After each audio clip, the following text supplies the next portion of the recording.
सर्व समस्याओं का एक समाधान, आत्मिक स्थिति। அனைத்து பிரச்சனைகளுக்கும் ஒரே தீர்மானம், ஆத்மீக ஸ்திதி, ஆன்மீக நிலை. Selected point number 3378 3378. भाग 1। முதல் பாகம். तूने रात गवाई सोए के दिवस गवाया। நீங்கள் இரவை வந்து தூங்கியே வீணாக்கி விட்டீர்கள் மற்றும் பகலை சாப்பிட்டு கொண்டே வீணாக்கி விட்டீர்கள். तूने अपना अमूल्य जीवन जो है, நீங்கள் உங்களுடைய எந்த மதிப்புள்ள வாழ்க்கை இருக்கிறதோ वो 5000 वर्ष के षष्ठी चक्र में तूने गवाई दिया। 5000 வருஷத்துக்கான இந்த உலக மேடையில் அதை நீங்கள் வந்து இழந்து விட்டீர்கள், வீணாக்கி விட்டீர்கள். अब क्या करना है? இப்பொழுது என்ன செய்ய अब வேண்டும்? गंवाना है या उसको सफल करना है? இப்பொழுது அதை வீணாக்க வேண்டுமா, இல்லையானால் அதை வந்து வெற்றிகரமாக்கணுமா? सफल करना है। कैसे सफल करेंगे? अपन को पहले पहले तो आत्मा समझो, ऐसे नहीं தன்னை வந்து முதலில் ஆத்மா என்று புரிந்து கொள்ளுங்கள். कि मिनट 2 मिनट 10-20 सेकंड आत्मा समझ लिया कि என்னவென்றால் 1 நிமிஷம் 2 நிமிஷம் 10-20 நிமிஷம் தன் ஆத்மான்னு புரிஞ்சுக்கினாங்க. पिटा के हाथ पांव बांध के बैठ गए हैं और बाद में फिर उठ के भाग खड़े हुए। கை கால கட்டு போட்டு அமர்ந்து கொண்டார்கள், அதற்கு பிறகு எழுந்து ஓடிட்டாங்க. वाह वाह, बस इतना ही हमसे हो पाएगा। அவ்வளவுதான், இவ்வளவுதான் எங்களால வந்து பண்ண முடியும். ऐसे नहीं, இப்படி இல்லை. जैसे 63 जन्म 2500 साल எப்படி நீங்கள் 63 பிறவிகள் 2500 வருடங்கள் जो है मनुष्यों की हिस्ट्री मिल रही है ना, जब से எது வந்து மனிதர்களின் ஹிஸ்டரி கிடைக்கிறது இல்லையா? इब्राहिम आया, इस्लाम அப்பொழுதிலிருந்து இப்ராஹிம் வந்தாரு, धर्म, இஸ்லாம தர்மம். तब से देह की याद में जैसे देह के सुख में रमण करते रहे, அப்பொழுதிலிருந்து தேகத்தின் நினைவில் தேகத்தின் சுகத்தில் ஈடுபட்டு கொண்டிருந்தீர்கள், देह की याद में रहे, தேகத்தின் நினைவில் இருந்தீர்கள். ऐसे ही लगातार आत्मिक स्थिति की याद में அதே போலவே தான் எப்பொழுதுமே ஆத்மீக ஸ்திதியினுடைய நினைவில் रहेंगे இருந்தால் तो क्या होगा? பிறகு என்னவாகும்? तुम्हारा ये सारा जीवन, உங்களுடைய இந்த முழு வாழ்க்கையும் तेरी आत्मा का सफल हो जाएगा। உங்களுடைய ஆத்மாவினுடையது வெற்றியாகும். इतना सफल हो जाएगा, எவ்வளவு யூஸ் ஆகிவிடும்? देवताओं से भी जास्ती सफल। देवताएं तो தேவதைகளை விடையும் கூட அதிகமாக யூஸ் ஆகிவிடும். 16 कला संपूर्ण सुख भोगते हैं, தேவதைகள் என்னவென்றால் 16 கலைகள் நிறைந்த சுகத்தை தான் அனுபவிக்கிறார்கள். और तुम बच्चे तो जो ஆனால் हीरे குழந்தைகளாகிய நீங்கள் के समान पार्ट बजाने वाली आत्माएं हो, யார் வந்து வைரத்துக்கு சமமான பாட்டை செய்யக்கூடியவங்களாக இருக்கிறீர்கள், वो तो अतीन्द्रिय सुख भोगेंगी। அவர்கள் வந்து அத்தீந்திரிய சுகத்தை அனுபவிப்பார்கள். इंद्रियों से परे का सुख भोगेंगे। இந்திரியங்களில் இருந்து அப்பாற்பட்ட சுகத்தை அனுபவிப்பார்கள். अपन को आत्मा समझना और देह को भूलना, தன்னை ஆத்மா என்று புரிந்து கொள்வது மற்றும் தேகத்தை மறப்பது, यही तुम्हारी तपस्या है। இதுதான் உங்களுடைய தவமாகும். आत्मा का उत्थान करने के लिए आत्मिक स्थिति में टिकना है। ஆத்மாவினுடைய உயர்வை செய்வதற்காக ஆத்மீக ஸ்திதியில் நிலைக்க வேண்டும். ये है सबसे बड़ा पुरुषार्थ, இதுதான் மிகவும் பெரிய புருஷார்த்தமாகும். फाउंडेशन का पुरुषार्थ। ஃபவுண்டேஷனுடைய புருஷார்த்தமாகும். जो भी आत्मिक स्थिति में ज्यादा तीखे होंगे, ஆகவே யாரெல்லாம் ஆத்மீக ஸ்திதியில் அதிகமாக ஸ்ட்ராங்காக இருப்பாங்க, उनकी परीक्षा भी बुलंद होगी। அவங்களுடைய பரீட்சா பேப்பர் கூட அவ்வளவுதான் இருக்கும். आत्मिक स्थिति की परिभाषा। ஆத்மீக ஸ்திதியினுடைய விளக்கம், नजर एक बिंदु की तरफ ही हो, பார்வை ஒரே ஒரு புள்ளியின் பக்கம் தான் இருக்க வேண்டும். जैसे यादगार रूप में भी दिखाया है कि எப்படி வந்து நினைவார்த்தத்தின் ரூபத்தில் இது காமிக்கப்பட்டிருக்கிறது. मछली के तरफ नजर नहीं थी, மீனை நோக்கி பார்வை இல்லை, लेकिन आंख की भी बिंदु में थी। ஆனால் அதனுடைய கண்ணின் புள்ளியில் இருந்தது. तो मछली है विस्तार और सार है बिंदु। ஆகவே மீன் என்பது விஸ்தாரமாகும், புள்ளி வந்து சாரமாகும். तो विस्तार को नहीं देखा, लेकिन सार अर्थात एक बिंदु को देखा। ஆகவே விஸ்தாரத்தை பார்க்கவில்லை, சாரம் என்றால் ஒரே ஒரு புள்ளியை தான் பார்த்தாங்க. அதனால்தான் इसी प्रकार अगर இதே போலவேதான் कोई भी बातों के विस्तार को देखते எந்த ஒரு விஷயத்தினுடைய விஸ்தாரத்தை பார்த்தால் तो विघ्नों में आते और सार अर्थात அப்பொழுது தடைகளில் வருகிறீர்கள் மற்றும் சாரம் என்றால் एक बिंदु रूप स्थिति बन जाती ஒரே ஒரு பிந்து ரூப ஸ்திதி வந்து உருவாகி விடுகிறது மற்றும் और फुल स्टॉप अर्थात बिंदु लग जाती। முற்றுப்புள்ளி அர்த்தாத் அதாவது புள்ளியை வந்து போடுகிறோம். कर्म में बिंदु, கர்மத்திலும் ஃபுல் ஸ்டாப் அதாவது புள்ளி, स्मृति में भी बिंदु अर्थात बीज रूप स्टेज हो जाती। நினைவிலும் கூட புள்ளி அதாவது விதை ரூப ஸ்டேஜ் ஆகிவிடுகிறது. यह विशेष अभ्यास करना है। இந்த விசேஷமான பிராக்டிஸ் முயற்சியை செய்ய வேண்டும். अव्यक्त वाणी तारीख 10 दिसंबर 1978 पृष्ठ 115 अंत। बाबा ने बताया अपन को ज्योति बिंदु आत्मा सितारा समझो। பாபா சொல்லியிருக்கிறார், தன்னை ஜோதி பிந்து ஆத்மா புள்ளி நட்சத்திரம் என்று புரிந்து கொள்ளுங்கள். तो जैसे बाप का बच्चा बेलायत में चला जाता है, ஆகவே எப்படி வந்து தந்தையினுடைய ஒரு குழந்தை வெளிநாட்டில் சென்று விடுகிறாங்க, अम्मा का बच्चा बेलायत में चला जाता है, அம்மாவினுடைய குழந்தை வந்து வெளிநாட்டுக்கு செல்றாங்க. तो अम्मा जब बच्चे को याद करती है அப்பொழுது அம்மா எப்பொழுது அந்த குழந்தையை நினைவு செய்றாங்களோ तो उसका रूप आ जाता है कि सामने की नहीं आता है? அப்பொழுது அவங்களுடைய ரூபம் வந்து முன்னால் வந்து விடுகிறதா இல்லையா? सामने है क्या? सामने नहीं है तो भी रूप को सामने देखती है। அவங்க முன்னால் இல்லைதான், ஆனாலும் கூட அந்த ரூபத்தை முன்னால் பார்க்கறாங்க இல்லையா? ऐसे ही அதே போலவேதான் आत्मिक स्थिति वाला हो ஆத்மீக ஸ்திதியில் இருப்பவங்களாக இருந்தால் तो वो बिंदु देखने में आना चाहिए। அப்பொழுது அந்த புள்ளி வந்து பார்ப்பதில் வர வேண்டும். दूसरे से बात करे तो आंखें में नजर न जाए। மற்றவர்களிடம் பேசும் பொழுது கண்களில் பார்வை செல்லக்கூடாது. कहाँ बुद्धि जाए? எங்கு புத்தி செல்ல வேண்டும்? प्रकृति के बीच में आत्मा देखने में आए, वो सितारा चमक रहा है। புருவத்துக்கு மத்தியில் ஆத்மாவை தான் பார்க்கணும், அந்த நட்சத்திரம் வந்து மின்னு கொண்டிருக்கிறது.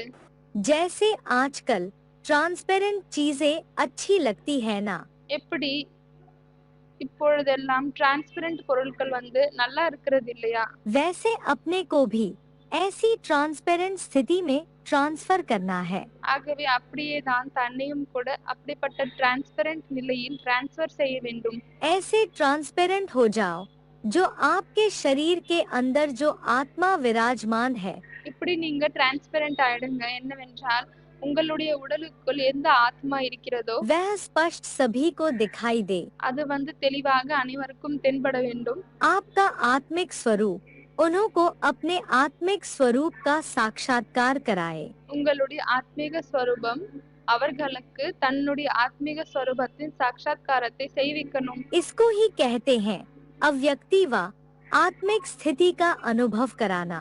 இதைதான் அவ்யக்தி இல்லையானால் ஆத்மீக ஸ்திதியை அனுபவம் செய்விப்பது என்று சொல்லப்படுகிறது. अव्यक्त वाणी तारीख 18 जनवरी 1971 पृष्ठ 3 आदि। ऐसी आत्मिक स्थिति में स्थित होना है, இப்படி ஆத்மீக ஸ்திதியில் நிலைக்க வேண்டும். ऐसा पक्का अभ्यास करना है। இப்படிப்பட்ட பக்கவான உறுதியான பிராக்டிஸை செய்ய வேண்டும். मैं आत्मा स्टार ज्योति बिंदु स्वरूप प्रकृति के बीच में चमकता हुआ ऐसा सितारा हूँ।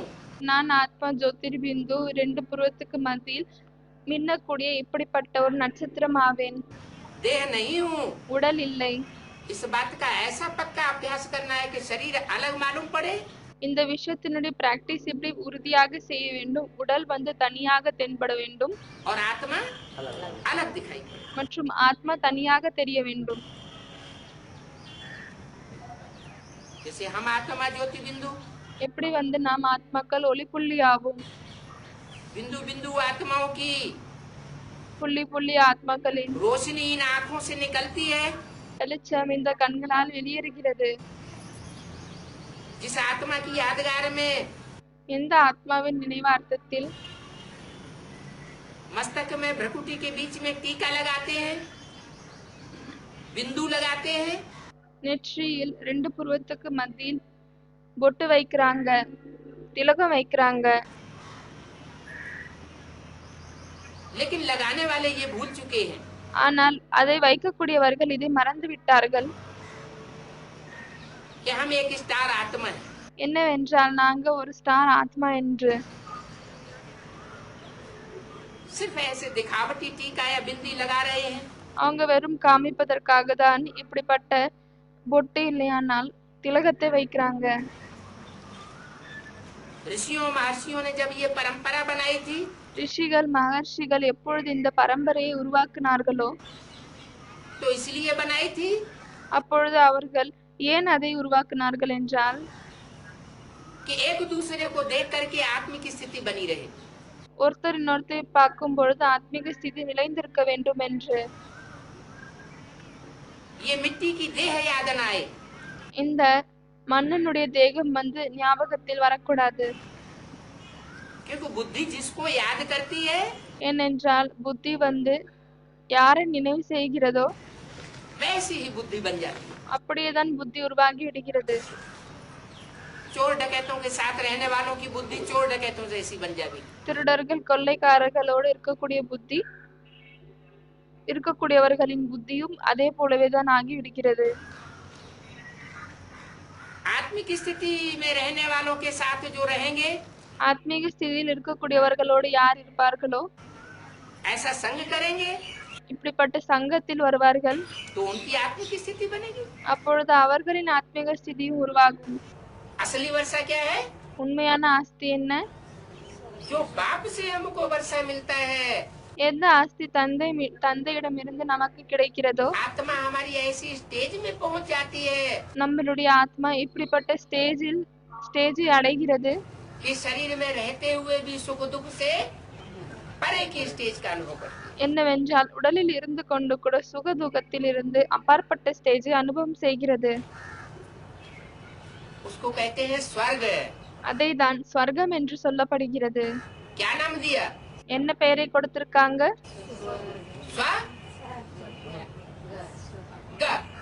कहाँ गया?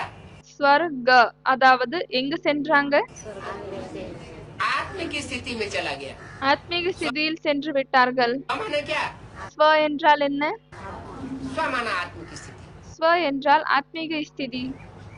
तो बाप आकर के ஆகவே தந்தை வந்துவிட்டு जो नजर से निहाल करते हैं பார்வையில் இருந்து நம்மளை அப்பாற்பட்டு கொண்டு செல்கிறார்.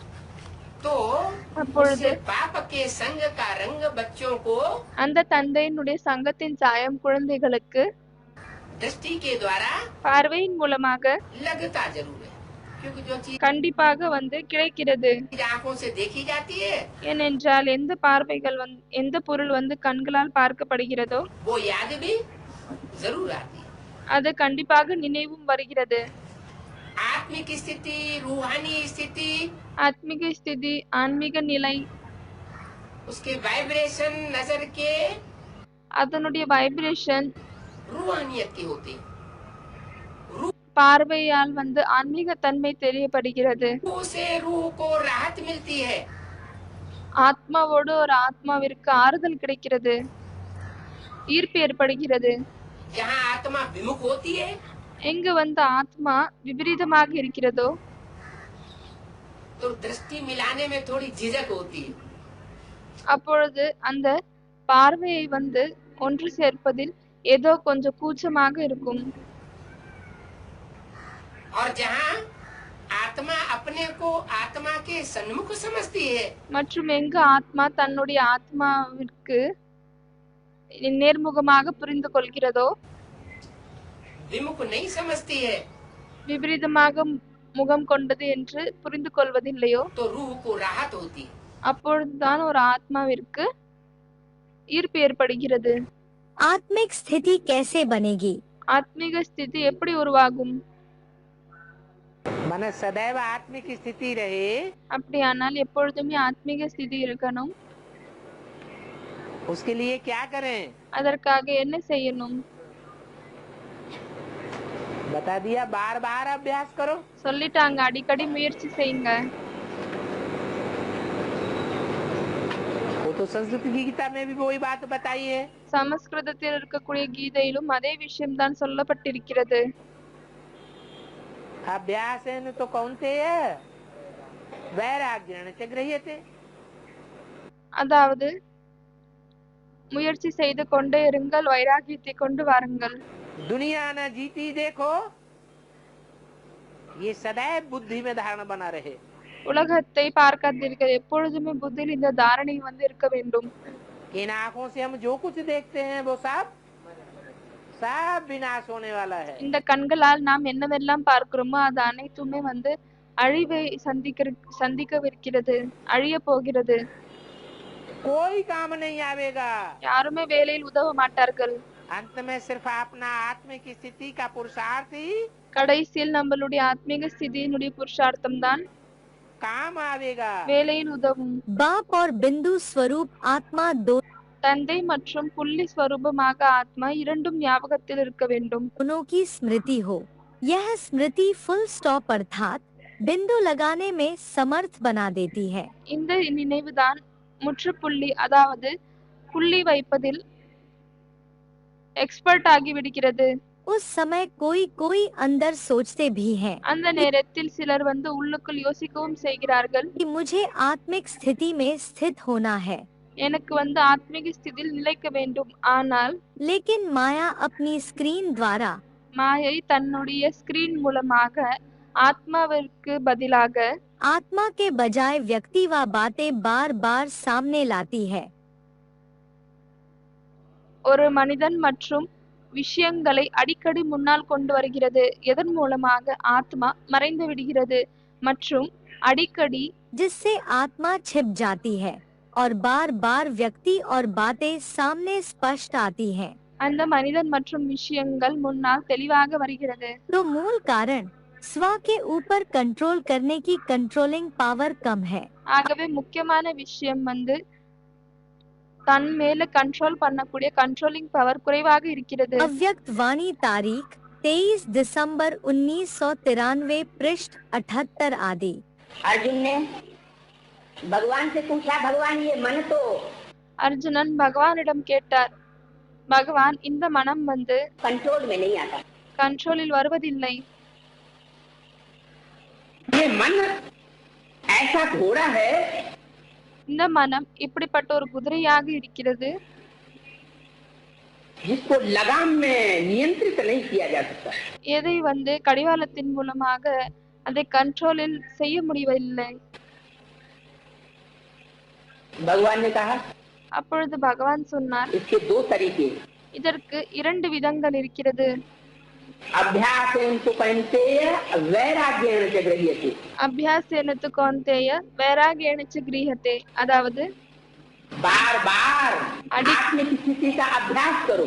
அடிக்கடி ஆத்மீக ஸ்திதியினுடைய முயற்சி செய்யுங்கள். अनेक जन्म लिए हैं, अनेक आत्माओं का संग किया है, நிறைய பிறவிகளை எடுத்திருக்கிறோம், நிறைய ஆத்மாக்களின் தொடர்பில் வந்திருக்கிறோம், अनेक प्रकार के उनके साथ संग किए हैं, நிறைய விதமாக அவர்களோடு தொடர்பில் இருந்திருக்கிறோம், रंग में रंगे हैं। அவர்களின் சாயத்தில் வந்திருக்கோம். तो वो बातें मन के अंदर याद तो आएंगी। ஆகவே அந்த விஷயங்கள் எல்லாம் மனதிற்குள் நினைவில் வரும் தான். भांति भांति के पुरुष, விதவிதமான ஆண்கள், भांति भांति के वायुमंडल, விதவிதமான சுற்றுச்சூழல், भांति भांति की सीनरी விதவிதமான சீன்றிங்க स्वप्न में भी आएंगी, संकल्प में भी आएंगी। எண்ணங்களில் வரும், கனவிலும் வரும். लेकिन क्या करना है? ஆனால் என்ன செய்ய வேண்டும்? उन सब से बुद्धियों को हटा करके आत्मिक स्थिति में स्थित हो जाना। அது அனைத்திலிருந்தும் புத்தியோகத்தை விலக்கிவிட்டு ஆத்மீக ஸ்திதியில் நிலைந்து விட வேண்டும். मैं ज्योति बिंदु सितारा आत्मा हूँ। நான் ஜோதி பிந்து புள்ளி ஆத்மா ஆவேன். परमात्मा बाप का बच्चा हूँ। பரமாத்மா தந்தையினுடைய குழந்தை ஆவேன். बार बार अभ्यास करने से अंत में அடிக்கடி முயற்சி செய்வதால் கடைசியில் ये मन रूपी आत्मा स्थित हो जाएगी। இந்த மனரூபமான ஆத்மா வந்து நிலைந்து விடும். और मन बुद्धि जब एकाग्र हो जाती है तो परमात्मा के स्वरूप को जल्दी पहचान सकती है। மனம் புத்தி எப்பொழுது ஒருநிலை ஆகுகிறதோ அப்பொழுது பரமாத்மாவினுடைய ஸ்வரூபத்தை சீக்கிரமாக தெரிந்து கொள்ளலாம். अभ्यास बड़ी चीज है, இந்த लेकिन முயற்சி ஒரு பெரிய விஷயமாகும். अभ्यास कैसे होता है ஆனால் முயற்சி எப்படி செய்யப்படுகிறது उसके लिए भी बता दिया। அதற்காகவும் சொல்லிவிட்டார். अभ्यास करने के लिए முயற்சி செய்வதற்காக इस दुनिया से जो இந்த உலகத்திலிருந்து எந்த भस्म होने वाली दुनिया है, அழியக்கூடிய உலகமாக இருக்கிறதோ रावण संप्रदाय की दुनिया, ராவண சம்பிரதாயத்தினுடைய உலகமாகும். इस रावण संप्रदाय की दुनिया से இந்த ராவண சம்பிரதாயத்தினுடைய உலகத்திலிருந்து मोह को छोड़ दो। பற்றை விட்டுடுங்க. इसमें कोई मोह ममता नहीं रखनी है। இதுல எந்த ஒரு பற்று வைக்க கூடாது. ये दुनिया तुम्हारे काम की नहीं।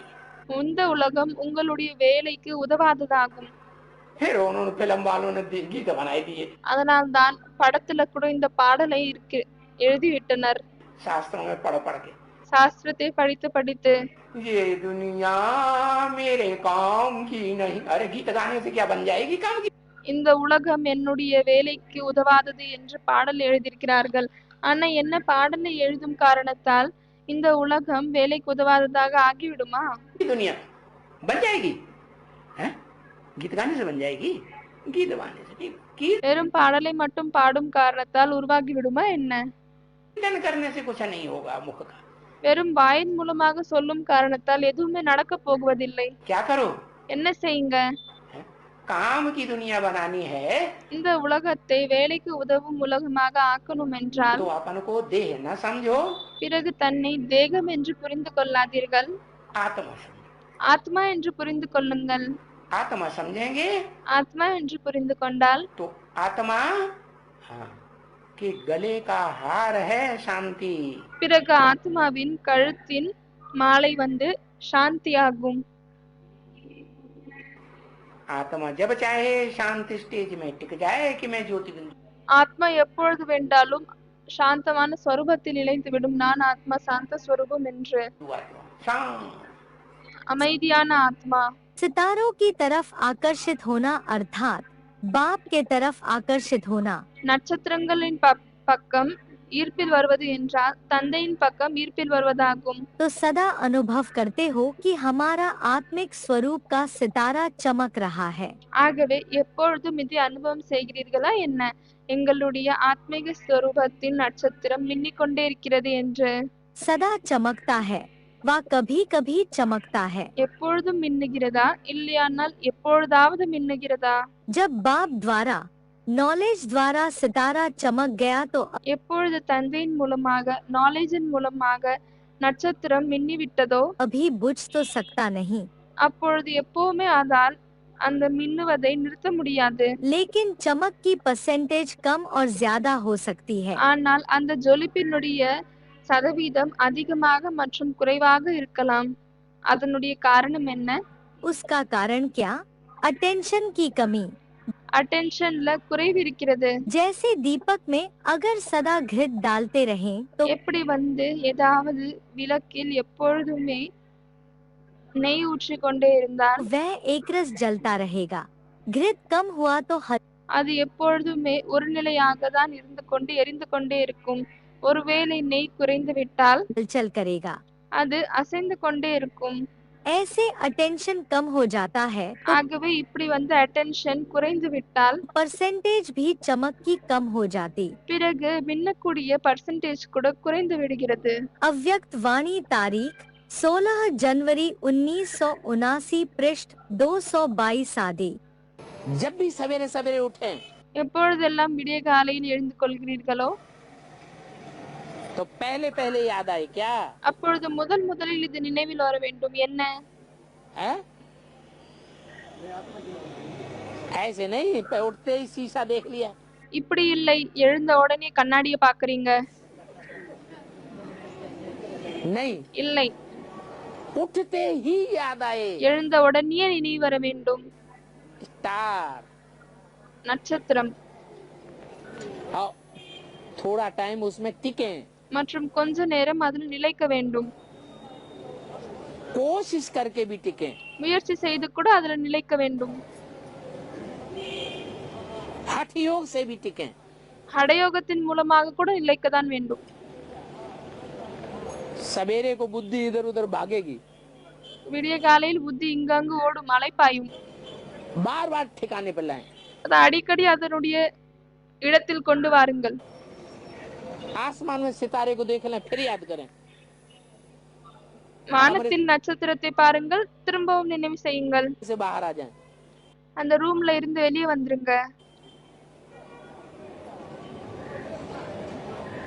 जितनी प्रैक्टिस करेंगे सवेरे को எவ்வளவு நீங்க விடிய காலையில் பிராக்டிஸ் செய்வீர்களோ, आत्मिक स्मृति की, ஆத்மீக நினைவினுடைய सारा दिन आत्मिक स्मृति पक्की रहने से அப்பொழுது முழு நாளும் ஆத்மீக ஸ்திதி பக்கவாக இருக்கும் காரணத்தால் बाप की याद काम करते करते भी आती रहेगी. அப்பொழுது தந்தையினுடைய நினைவு வேலை செய்து கொண்டே இருக்கும் பொழுது கூட வரும். याद ही सहज हो जाएगी. நினைவே சகஜமாகிவிடும். बहुत अच्छा अमृत वेला होगा, மிகவும் நல்ல விதமான அமிர்த வேலை நடக்கும். बहुत अच्छी आत्मिक स्मृति पक्की की होगी. மிகவும் நல்ல விதமான ஆத்மீக ஸ்திதியை உறுதியாக்கி இருந்தால், मैं आत्मा हूँ, நான் ये ஆத்மாவேன், फाउंडेशन पक्का पड़ गया होगा, இந்த ஃபவுண்டேஷன் உறுதியாக இருந்தால் तो सारा दिन आत्मिक स्मृति याद आती रहेगी. அப்பொழுது முழு நாளும் ஆத்மீக நினைவு வந்து கொண்டே இருக்கும். मैं आत्मा ज्योति बिंदु हूँ, मैं आत्मा स्टार हूँ. நான் ஆத்மா ஒளி புள்ளி ஆவேன், நான் ஆத்மா நட்சத்திரம் ஆவேன். सवेरे उठते उठते पहला संकल्प क्या आवे? காலையில் எழுந்த உடனே முதல் எண்ணம் எது வர வேண்டும்? मैं देह नहीं हूँ, நான் உடல் கிடையாது, देह तो विनाशी है. உடல் வந்து அழியக்கூடியதாகும். आज है कल खत्म हो जाएगी. இன்று இருக்கிறது, ஆனால் நாளை அது அழிந்துவிடும். कल रास्ता चलते चलते நாளை சாலையில் நடந்து கொண்டே एक्सीडेंट हो जाए तो देह ஆக்சிடென்ட் ஆகிவிட்டால் பிறகு உடல் देह खत्म हो जाएगी. मैं क्या रह जाऊंगा? அழிந்துவிடும். அப்பொழுது நான் என்னவாக இருப்பேன்? मैं आत्मा रहूंगा, ஆத்மாவாக தான் இருப்பேன். मैं स्टार हूँ, मैं ज्योति बिंदु हूँ. நான் நட்சத்திரம் ஆவேன், ஜோதி புள்ளி ஆவேன். तो वो स्टार की स्मृति में ஆகவே அந்த ஸ்டார்னுடைய நினைவில் टिके रहना, நிலைந்து இருப்பது ये पक्की प्रैक्टिस यही आत्मा अभिमानी बनाती है. பக்கவான பிராக்டிஸ் தான். இந்த பக்கவான பிராக்டிஸ் தான் ஆத்மா அபிமானியாக ஆக்குகிறது. अभ्यास से ही सब कुछ होता है. பிராக்டிஸ் மூலமாக தான் எல்லாமே நடக்கிறது. अभ्यास तब पक्का होगा மற்றும் பிராக்டிஸ் அப்பொழுதுதான் பக்கவாகும் जब हम त्याग करते जाएं. எப்பொழுது நாம் தியாகம் செய்து கொண்டே செல்கிறோமோ. देह का भान का, தேகத்தின் உணர்வின், देह के संबंधियों का, தேகத்தின் சம்பந்திகளின், देह के पदार्थों का, தேகத்தின் பொருட்களின் जितना जितना त्याग करते जाएंगे ईश्वरीय सेवा में, எவ்வளவுக்கு எவ்வளவு நாம் ஈஸ்வரிய சேவையில் அதை தியாகம் செய்து கொண்டே செல்வோமோ उतना उतना आत्मिक बने की प्रैक्टिस पक्की होती जाएगी. அவ்வளவுக்கு எவ்வளவு ஆத்மீக நிலையினுடைய பிராக்டிஸ் உறுதியாகி கொண்டே செல்லும். जितना गुड़ डालेंगे उतना मीठा होगा. எவ்வளவுக்கு எவ்வளவு நீங்கள் வெல்லத்தை ஆட் பண்ணுவீங்களோ அவ்வளவுக்கு எவ்வளவு அது இனிப்பாக இருக்கும். क्या என்ன? कोई कहे हमें गुड़ न डालना पड़े और मीठा हो जाए, யாராவது சொல்றாங்க நாங்க வெல்லம் போட மாட்டோம் ஆனாலும் அது இனிமையாகி விட வேண்டும். तो हो जाएगा क्या? அப்பொழுது அது அப்படி ஆயிடுமா என்ன? अमृत वेला पक्का करो आत्मिक स्थिति का, அமிர்த வெளி ஆத்மீக ஸ்திதியை பக்கா செய்யுங்கள். तो सारा दिन आत्मिक स्थिति बनी रहेगी. அப்பொழுது முழு நாளும் ஆத்மீக ஸ்திதி உருவாகி இருக்கும். और किस प्रकार से करना चाहिए? மற்றும் எந்த விதமாக செய்ய வேண்டும்? आत्मिक स्थिति बनी रहे ये कैसे करें? ஆத்மீக ஸ்திதி வந்து இருக்க வேண்டும். இதை நாம் எப்படி செய்யணும்?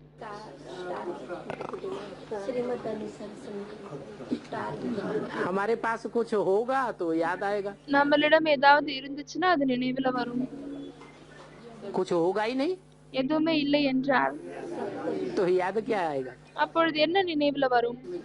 इसलिए जो भी है அதனால் தான் என்னவெல்லாம் இருக்கிறதோ सब सब स्वाहा, அது அனைத்தையும் சுவாகா பண்ணிடுங்க. तो आत्मिक स्थिति पक्की बनेगी. அப்பொழுது ஆத்மீக ஸ்திதி பக்கவாகும். आत्मिक स्थिति बनेगी ही तब ஆத்மீக ஸ்திதி அப்பொழுதுதான் உருவாகும் जब प्रैक्टिस करेंगे, எப்பொழுது நீங்க பிராக்டிஸ் செய்றீங்களோ, साथ साथ दूसरी आत्माओं की सेवा में लगे रहेंगे. கூட கூடவே மற்ற ஆத்மாக்களின் சேவையில் ஈடுபட்டு இருப்பீங்களோ. जितनी जास्ती ईश्वरीय सेवा में लगे रहेंगे எவ்வளவு அதிகமாக ஈஸ்வரிய சேவையில் ஈடுபட்டு இருப்பீங்களோ उतना सेवादारी बच्चों को बाप याद करेंगे அவ்வளவுக்கு எவ்வளவு சேவாதாரி குழந்தைகளை தந்தை நினைவு செய்வார். और जिन बच्चों को बाप की याद की ताकत मिलेगी மற்றும் எந்த குழந்தைகளுக்கு தந்தை நினைவின் சக்தி கிடைக்குமோ उनकी स्थिति कैसी बनेगी அவங்களுடைய நிலை எப்படி ஆகும்? अच्छे से अच्छी बनती நல்லதிலும் நல்லதாகும். ऑटोमेटिक ஆட்டோமேட்டிக்காக उन्हें पुरुषार्थ जैसे करना नहीं पड़ता அவர்களுக்கு எப்படின்னா புருஷார்த்தம் செய்ய வேண்டியதாக இருக்காது. ही पुरुषार्थ होता है தானாகவே புருஷார்த்தம் நடக்கும். 4-6 घंटे सिर्फ जिनको सोने का टाइम मिलता हो 2, 4, 6 மணி நேரம் யாருக்கு வெறும் தூங்குவதற்காக நேரம் கிடைக்கிறது.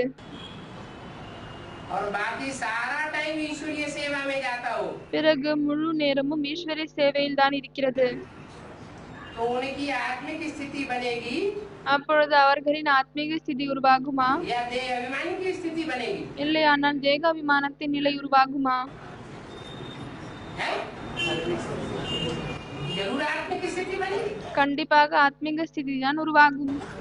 जो मेरी सेवा करते हैं ऐसी सेवादारी बनने वाले बच्चों को मैं याद करता हूँ யார் என்னுடைய சேவை செய்கிறார்களோ ஆகவே இப்படிப்பட்ட சேவை செய்யக்கூடிய சேவாதாரி குழந்தைகளை நான் நினைவு செய்கிறேன்.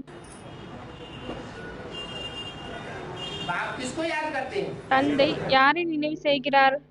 सेवादारी बच्चों को याद करते हैं சேவாதாரி குழந்தைகளை நினைவு செய்கிறார். तो जिनको बाप याद करेगा ஆகவே யாரை தந்தை நினைவு செய்கிறாரோ वो देह अभिमानी होंगे या आत्माभिमानी होंगे அவங்க தேகாபிமானியாக இருப்பார்களா இல்லையானால் ஆத்மாபிமானியாக இருப்பார்களா? आत्माभिमानी होंगे ஆத்மாபிமானியாக தான் இருப்பார்கள். जितना ज्ञान गहरा होगा எவ்வளவுக்கு எவ்வளவு ஞானம் ஆழமாக இருக்குமோ उतना आत्मिक स्थिति में ज्यादा टिकेंगे அவ்வளவு ஆத்மீக ஸ்திதியில் நிலைப்பாங்க. बाप की याद भी जास्ती आएगी जैसे वो தந்தையினுடைய நினைவும் கூட அதிகமாக வரும். मानते हैं कि 3.5 घंटे எப்படி அந்த ஹடயோகம் செய்யக்கூடியவர்கள் இதை ஏற்றுக்கொள்கிறார்கள். 3 மணி நேரம் लगातार एक आसन पर कोई बैठा रहे யாராவது ஒரே ஆசனத்தில் அமர்ந்திருந்தால் तो उसका आसन पक्का हो जाता है அப்பொழுது அந்த ஆசனம் அவங்களுக்கு உறுதியாகி விடுகிறது. वो 24 घंटे भी बैठ सकता है அவங்க 24 மணி நேரம் கூட அவர்களால் அமர முடியும். कोई थकान नहीं होगी எந்த விதமான சோர்வும் ஏற்படாது.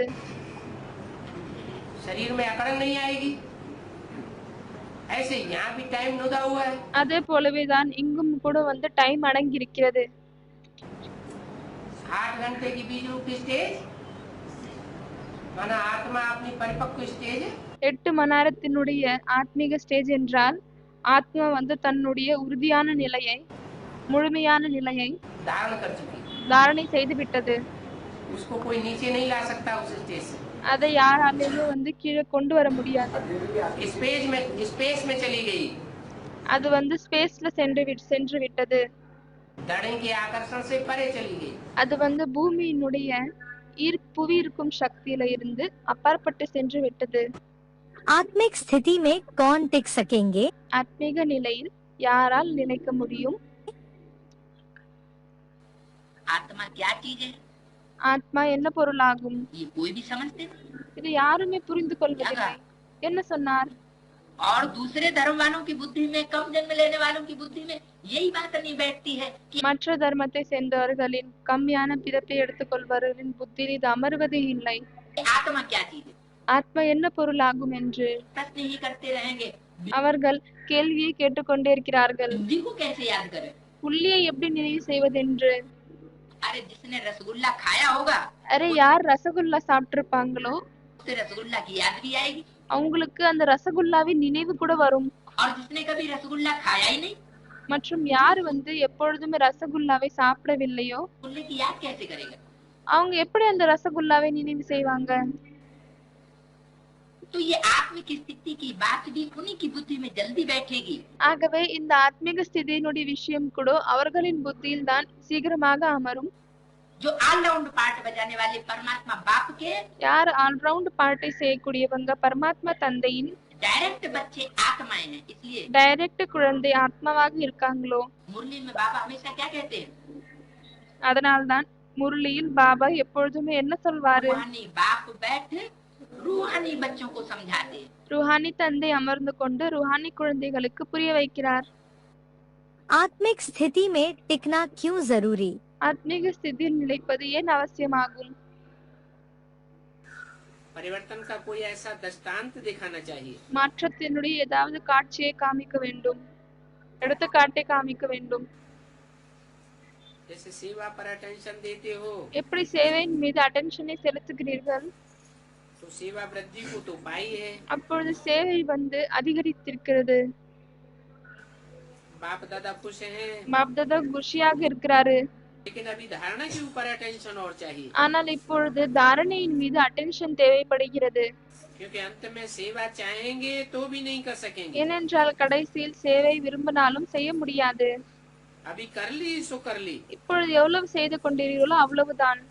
उस समय फरिश्ता लाइफ அந்த நேரத்தில் या ஏஞ்சல் லைஃப் शरीर बनने का सेकंड में बिंदु लगाने का यही काम, இல்லையானால் உடலை மறப்பது மற்றும் புள்ளியை வைப்பது இந்த வேலைதான்.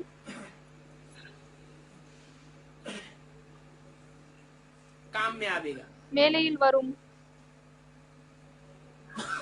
और अचानक होना है। மற்றும் திடீர்னு நடக்கணும்.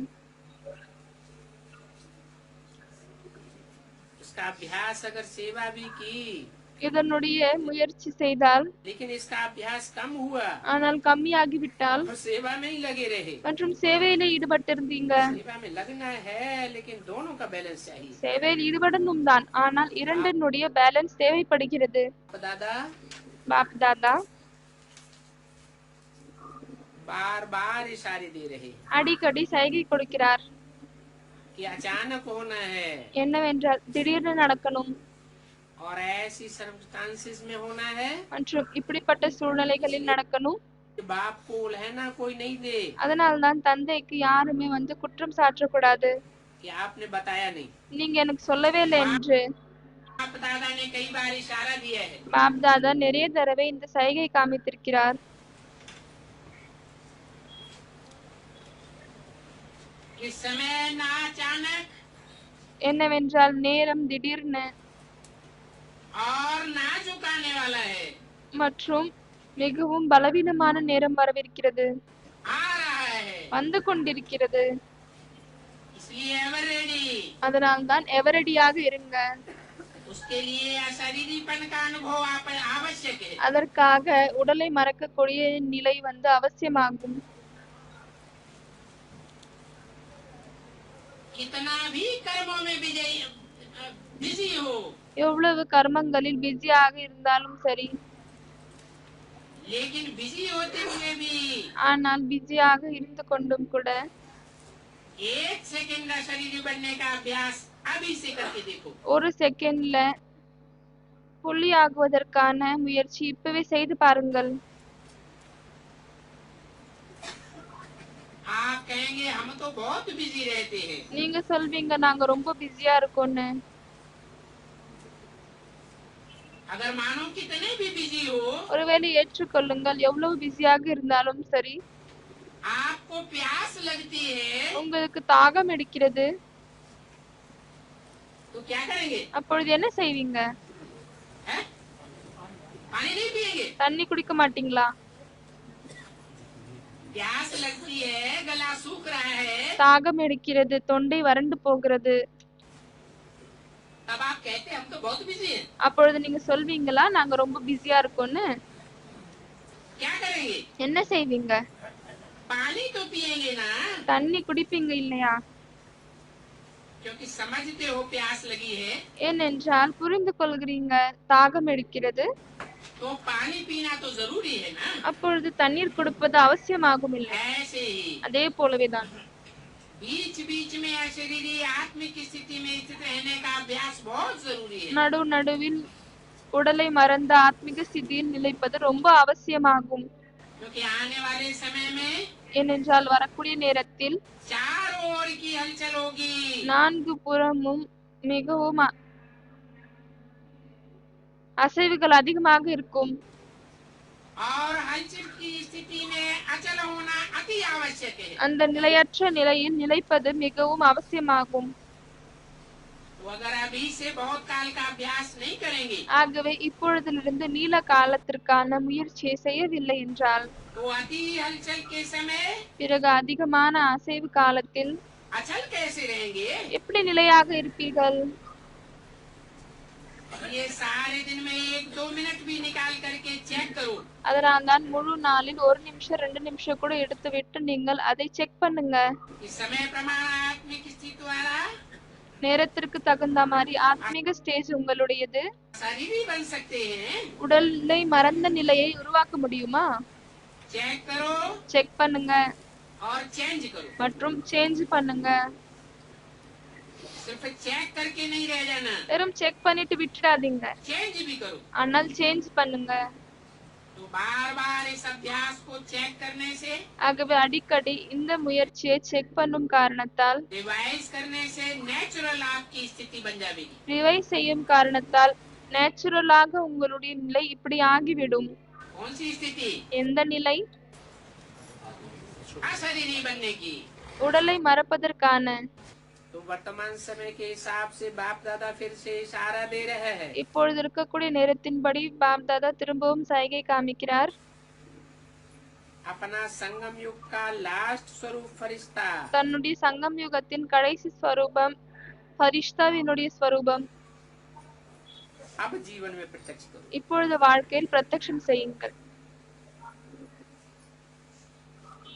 उस फरिश्ताई स्वरूप को அந்த ஃபரிஷ்தா ஸ்வரூபத்தை साकार में लाओ। சாகாரத்தில் கொண்டு வாருங்கள். फरिश्ता बनने से या शरीरी बनना बहुत सहज हो जाएगा। ஃபரிஷ்தா ஆகும் காரணத்தால் உடலை மறக்கும் நிலையை உருவாக்குவது மிகவும் எளிதாகிவிடும். अपनी चेकिंग करो, தன்னுடைய செக்கிங் பண்ணுங்க. सूक्ष्म रूप में भी लगाओ कोई विशेषता या अपनी சூட்சும ரூபத்திலும் ஈடுபாடு இல்லையானால் ஏதாவது விசேஷ தன்மை या और किसी की, தன்னுடையதாக இருக்கலாம், மற்றவர்களதாக இருக்கலாம். वैसा अभिमान तो नहीं है। அப்படிப்பட்ட உங்களுக்கு அபிமானம் இல்லை இல்லையா? कई बच्चों की छोटी सी बात भी होगी நிறைய குழந்தைகளின் ஒரு சிறிய விஷயமாக இருந்தாலும் சரி, तो अवस्था नीचे ऊपर हो जाती है। அப்பொழுது நிலை மேலே கீழே ஆகுகிறது. दिल खुश, चेहरा खुश, மனம் சந்தோஷமாக, முகம் சந்தோஷமாக, उसके बजाय चिंतन वाला चेहरा, அப்படி இல்லாமல் அதற்கு பதிலாக சிந்தனையில் இருக்கக்கூடிய முகமாக இருக்கிறது. चिंता वाला चेहरा, और चलते चलते கவலையுள்ள முகமாக இருக்கிறது. दिल शिकस्त भी हो जाते। மற்றும் நடந்து கொண்டிருக்கும் பொழுதே மன வருத்தம் ஏற்படுகிறது. दिल खुश के बजाय दिल शिकस्त हो जाते। तो समझ மனம் குஷியாக இல்லாமல் அதற்கு பதிலாக மன வருத்தத்தில் வந்து விடுகிறீர்கள். क्या? ஆகவே புரிந்து கொண்டீர்களா? अब अपने संगम युग की लास्ट स्टेज फरिश्तेपन के संस्कार इमर्ज करो। இப்பொழுது சங்கம் யுகத்தின் லாஸ்ட் ஸ்டேஜில் தன்னுடைய ஃபரிஷ்தாவினுடைய ஸ்டேஜை இமர்ஜ் பண்ணுங்க. बाप दादा பாப் தாதா सभी के लिए कहते हैं அனைவருக்காகவும் சொல்கிறார். कि बीच बीच में समय निकाल करके, என்னவென்றால் நடுவில் நேரத்தை எடுத்துக்கொண்டு चाहे पुराने चाहे नए, सभी को एकदम अशरीरी बनने की ड्रिल जरूर करना है। புதியவர்களாக இருந்தாலும் சரி, பழைய நபர்களாக இருந்தாலும் சரி, அனைவருக்குமே இந்த உடலை மறக்கக்கூடிய பிராக்டிஸை கண்டிப்பாக செய்ய வேண்டும். क्योंकि आने वाले समय में ஏனென்றால் வரக்கூடிய நேரத்தில் सेकंड में अशरीरी बनना बहुत जरूरी है। செகண்ட்ல உடலை மறக்கக்கூடிய நிலையை கொண்டு வருவது இது மிகவும் அவசியமாகும்.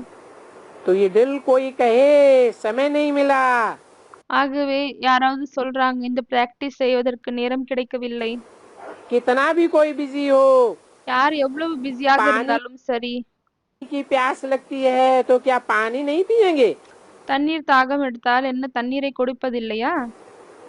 पानी पीने के लिए उठेंगे जरूर ना, தண்ணியை குடிப்பதற்காக கண்டிப்பாக எழுந்து கொள்வீர்கள் இல்லையா? जरूरी समझ के उठेंगे ना। அது அவசியம் என்று புரிந்து கொண்டு எழுந்து கொள்வீர்கள் இல்லையா? तो ये 1 मिनट शरीर बनने की दिल, ஆகவே இந்த ஒரு நிமிடத்தில் உடலை மறக்கக்கூடிய பிராக்டிஸ் ये प्रैक्टिस जरूर करो। கண்டிப்பாக செய்யுங்க. उस समय प्रैक्टिस नहीं कर सकेंगे। அந்த நேரத்தில் உங்களால் பிராக்டிஸ் செய்ய முடியாது. कई समझते हैं ना நிறைய பேர் புரிந்து கொள்கிறார்கள் இல்லையா? कि समय आएगा तो कर लेंगे, என்னவென்றால் எப்பொழுது நேரம் வருமோ அப்பொழுது செய்து கொள்வோம். लेकिन नहीं, ஆனால் அப்படி இல்லை. ये जन्म जन्म का बॉडी कॉन्शियस का अभ्यास இந்த ஜன்ம ஜன்மத்திற்காக இருக்கக்கூடிய பாடி கான்சியஸ் தேகத்தின் உணர்வினுடைய பழக்கம் उस समय शरीर बनने नहीं देगा। அந்த நேரத்தில் உங்களை உடலை மறக்கக்கூடிய நிலையில் வரவிடாது. इसलिए அதனால்தான் अभी से कोई भी समय निकाल, இப்பொழுதிலிருந்து எந்த நேரமாவது நீங்கள் ஒதுக்கி सारे दिन में समय प्रति समय जो भी समय निश्चित करो, முழு நாளிலும் நேரத்திற்கு தகுந்த மாதிரி எந்த ஒரு நேரத்தை நீங்கள் வைத்துக் கொள்ளுங்கள். 1 सेकंड में यह शरीर आत्मा हूँ, ஒரு செகண்ட்ல நான் உடலை மறக்கக்கூடிய ஆத்மா ஆவேன். आत्मा स्वरूप में स्थित हो जाओ। ஆத்மஸ்வரூபத்தை நிலைந்து விடுங்க. बॉडी कॉन्शियस अपनी तरफ खींचे नहीं। பாடி கான்சியஸ் தன் பக்கம் ஈர்க்க கூடாது. ये अभ्यास सभी को करना है, இந்த பழக்கம் அனைவருக்கும் செய்ய चाहे வேண்டும். पुराने हो चाहे नए हो। பழைய நபர்களாக இருந்தாலும் சரி, புதிய நபர்களாக இருந்தாலும் சரி. क्योंकि बाप दादा ने कुछ समय से ये बात कही है, ஏனென்றால் பாப் தாதா கொஞ்ச நேரத்திலிருந்து இந்த விஷயத்தை சொல்லியிருக்கிறார்.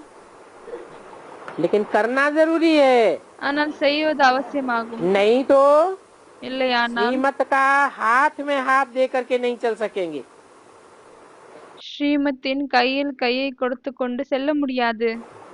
आपका वायदा है साथ चलेंगे, உங்களுடைய ப்ராமிஸ் என்னவாக இருக்கிறது? கூடவே செல்வோம், साथ साथ राज्य में आवेंगे। கூடவே நாங்கள் ராஜ்யத்தில் வருவோம். तो ये ड्रिल सभी को करनी है। ஆகவே அதற்காக இந்த ட்ரில் அனைவருக்கும் செய்ய வேண்டும். मुख्य मदद क्या है? முக்கியமான உதவி என்ன?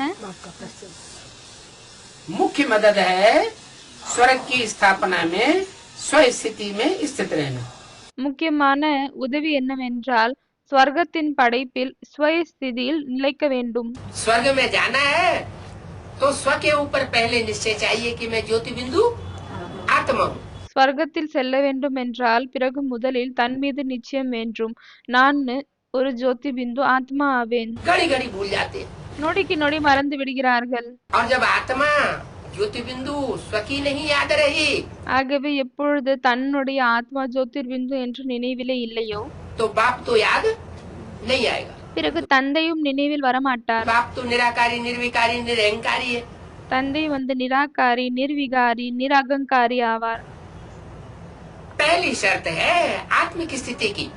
ஆகவே முதல் பந்தயமே ஆத்மீக சித்தியினுடையதாகும். कहावत भी है मरे बगैर स्वर्ग मिल न सके।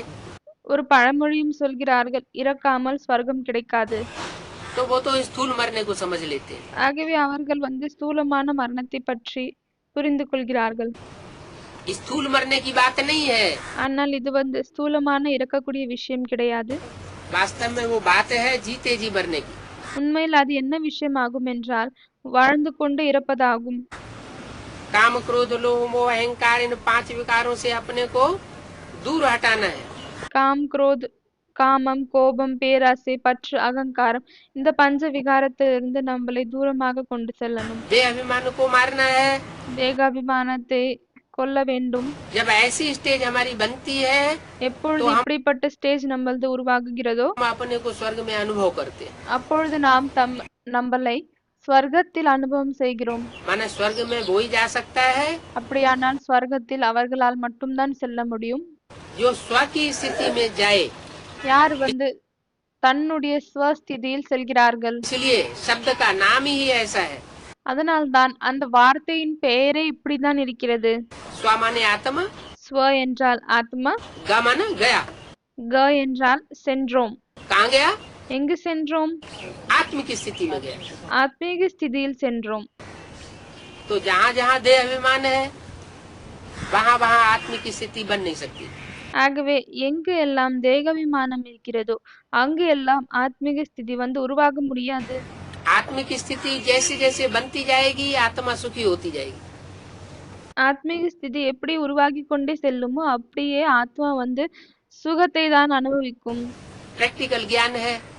இது பிராக்டிக்கல் ஞானமாகும். अमृत वेले सवेरे को बैठ करके அமிர்த வேளையில் விடிய காலையில் அமர்ந்து கொண்டு प्रैक्टिस करके देखो। பிராக்டிஸ் செய்து பாருங்கள். जिस दिन अच्छी आत्मिक स्टेज बनेगी எந்த நாள் வந்து நல்ல ஆத்மீக ஸ்டேஜ் உருவாகுகிறதோ सारा दिन அப்பொழுது முழு நாளும் हल्कापन महसूस होगा। லேசான தன்மையை அனுபவம் செய்கிறீர்கள். अगर सवेरे सवेरे देहवान की स्टेज रही ஒருவேளை காலையில் அந்த தேகாபிமானத்தின் ஸ்டேஜ் இருந்தால், या देर से उठे இல்லையானால் லேட்டாக எழுந்தால், या नहीं उठ सके இல்லையானால் எழுந்து கொள்ள முடியவில்லை என்றால், तो सारा दिन भारीपन महसूस होता है। பிறகு முழு நாளும் நாம் பாரமாக அனுபவம் செய்கிறோம். तो असली बात क्या हुई? स्वर्ग और नरक की। ஆகவே ஸ்வர்க்கம் மற்றும் நரகத்தின் உண்மையான விஷயம் என்னவாகியது? स्वर्ग और नरक का असली फाउंडेशन किस बात पर हुआ? ஸ்வர்க்கம் மற்றும் நரகத்தின் அசலான ஃபவுண்டேஷன் எதன் அடிப்படையில் இருக்கிறது? आत्मिक स्टेज। अभी हम ஆத்மீக ஸ்டேஜ் ஆகும். बच्चे आए हैं இப்பொழுது குழந்தைகளாகிய நாம் வந்திருக்கிறோம் बाप के गले का हार बनने के लिए। தந்தையினுடைய கழுத்தின் மாலை ஆகுவதற்காக. तो क्या करना पड़ेगा? ஆகவே என்ன செய்ய வேண்டும்? है? गले का हार बनने के लिए आए हैं, கழுத்தின் மாலை ஆகுவதற்காக வந்திருக்கிறீர்கள். तो कैसे बनेंगे? அப்பொழுது எப்படி ஆகுவீங்க? स्वयंवर होते थे, முன்னால் சுயம்வரணம் நடந்தது. तो कन्या அப்பொழுது அந்த கன்னிகை वर के गले में हार डालती थी।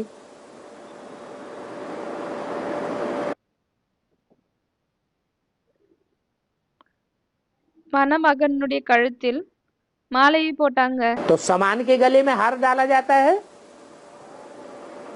ஆகவே யார் சமமாக இருக்கிறாங்களோ அவங்களுடைய கழுத்தில் மாலை போடப்படுகிறதா? ये भिखमंगे के गले में हार, कोढ़ी के गले में हार डाल देगी। இல்லையானால் பிச்சை வாங்கக்கூடியவர்கள், இல்லையானால் நோயாளியாக இருக்கக்கூடியவர்களின் மீது மாலை போட்டுருவாங்களா? समान होना चाहिए ना। சமமாக இருக்க வேண்டும் இல்லையா? गला हार बनने के लिए கழுத்தின் மாலை ஆகுவதற்காக. तो क्या करना पड़े? ஆகவே என்ன செய்ய வேண்டியதாக இருக்கிறது? कहाँ समान बनना पड़े? எங்கு சமமாக ஆக வேண்டியதாக இருக்கு? जैसे बाप निराकारी எப்படி வந்து தந்தை நிராகாரியாக இருக்கிறாரு, वैसे हमारी स्टेज भी அதே போலவே நம்மளுடைய ஸ்டேஜ் கூட निराकारी निर्विकारी निरहंकारी स्टेज झलकनी चाहिए। நிராகாரி, நிர்விகாரி, நிராகங்காரி ஸ்டேஜ் தென்பட வேண்டும். आत्माभिमानी बनना बहुत जरूरी है। ஆத்மாபிமானி ஆகுவது மிகவும் आगे அவசியமாகும். चल के तो मौत का बाजार लगेगा। முன்னால் சென்றுவிட்டு மரணத்தினுடைய பஜார் இருக்கும். ढेर की ढेर काले मौतें होती रहेंगी। நிறைய நிறைய திடீர்னு மரணம் ஏற்பட்டு கொண்டே இருக்கும். जो अकाले मौत में मरते हैं யாரு அகால மரணத்தில் திடீர்னு என்று இறந்து விடுகிறார்களோ वो भूत प्रेत बनते हैं। அவர்கள் பூத பிரேதங்கள் ஆகுகிறார்கள். उनको अपना आधार चाहिए। அவர்களுக்கு தன்னுடைய ஆதாரம் தேவைப்படுகிறது. एक एक आधार में अनेक सोलें प्रवेश करेंगी। ஒவ்வொரு ஆதாரத்திலும் நிறைய சோல் வந்து பிரவேசமாகும். उल्टे पलटे काम कराती रहेंगी। தலைகீழான செயலை செய்விக்கும். इसलिए अभी से बहुत प्रैक्टिस करनी है। அதனால்தான் இப்பொழுதிலிருந்து நிறைய பிராக்டிஸ் செய்ய வேண்டும். दुनिया में सूक्ष्म शरीरधारी आत्माओं की संख्या बढ़ेगी या घटेगी? உலகத்தில் சூஷ்ம சரீரத்தில் இருக்கக்கூடிய ஆத்மாக்களின் எண்ணிக்கை அதிகமாகுமா இல்லையானால் குறையுமாகும்? दिन दूनी रात चौगुनी बढ़ती जाएगी। பகலில் 2 மடங்கு, இரவில் 4 மடங்கு அதிகரித்து கொண்டே செல்லும். अकाले मौत लगातार बढ़ रही है ஏனென்றால் அகால மரணம் நாளுக்கு நாள் அதிகரிக்கிறதா या घट रही है? இல்லையானால் குறைகிறதா? अकाले मौत बढ़ती चली जाएगी। திடீர்னு மரணம், அகால மரணம் அதிகரித்து கொண்டே செல்லும். लगातार भूकंप होंगे तो बड़े बड़े मकान, बड़ी बड़ी बिल्डिंग, தொடர்ந்து நிலநடுக்கம் வந்தால் பிறகு பெரிய பெரிய பில்டிங், मल्टी स्टोरी सारी गिरेंगी, மல்டி ஸ்டோரி பில்டிங் எல்லாமே கீழே விழும். तो अकाली मौत बढ़ेगी। அப்பொழுது அகால மரணம் அதிகரிக்கும். वो आत्माएं कहाँ जाएंगी? அந்த ஆத்மாக்கள் எங்கு செல்வார்கள்? उनका उद्धार कहाँ से होगा? அவங்களுடைய உத்தாரம் எங்கிருந்து ஏற்படும்? यही बीज रूप आत्माएं हैं இதே விதரூபமான ஆத்மாக்கள் தான்.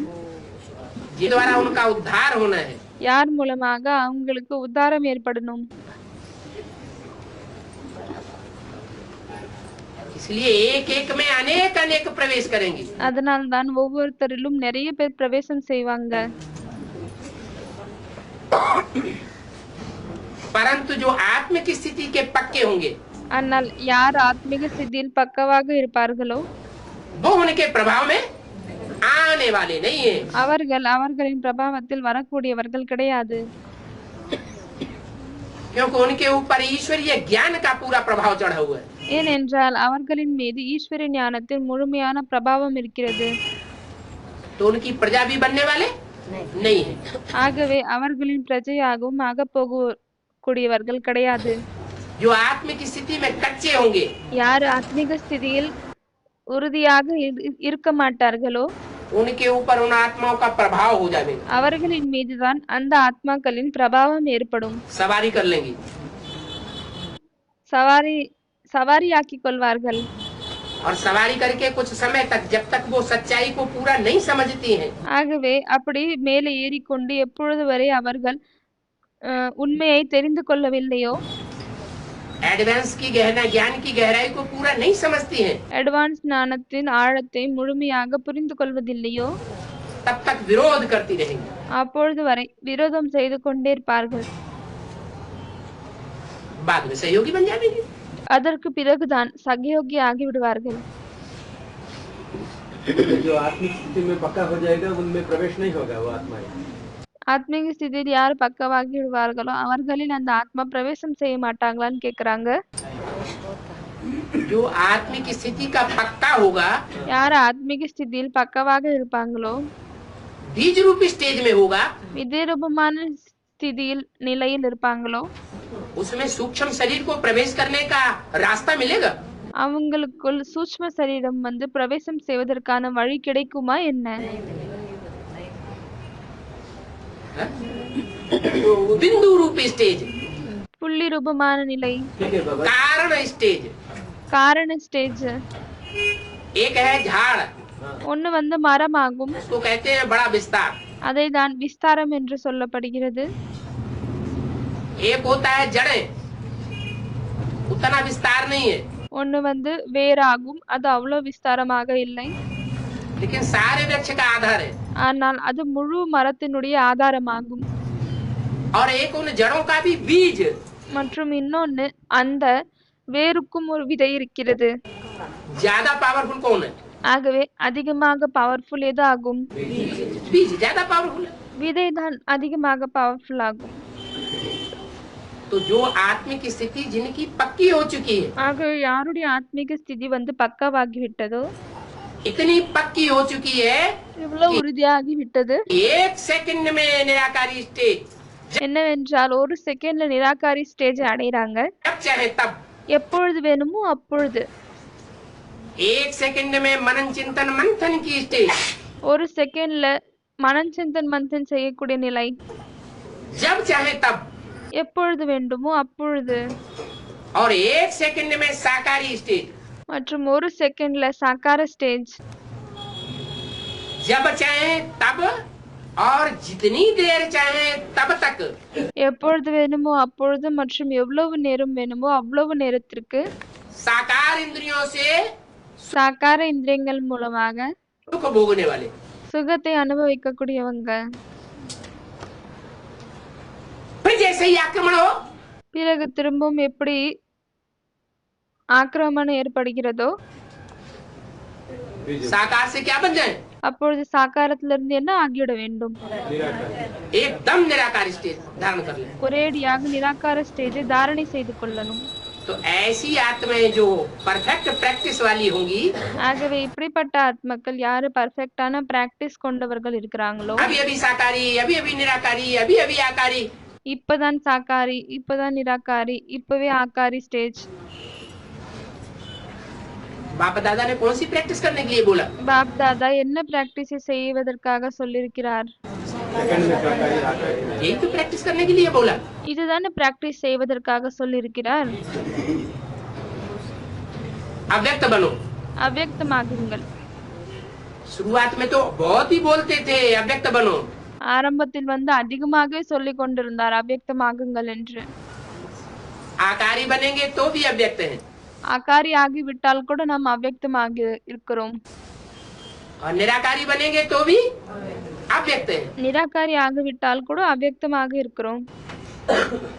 व्यक्त भाव से परे, வியக்தமான பாவனையிலிருந்து அப்பாற்பட்டு இருக்கிறோம். जो स्टेज इन आंखों से नहीं देखी जाती है, எந்த ஸ்டேஜை இந்த கண்கள் மூலமாக பார்க்கப்படுவதில்லை. तो ऐसी स्टेज वाली आत्माओं को ஆகவே அப்படிப்பட்ட ஆத்மாக்களுக்கு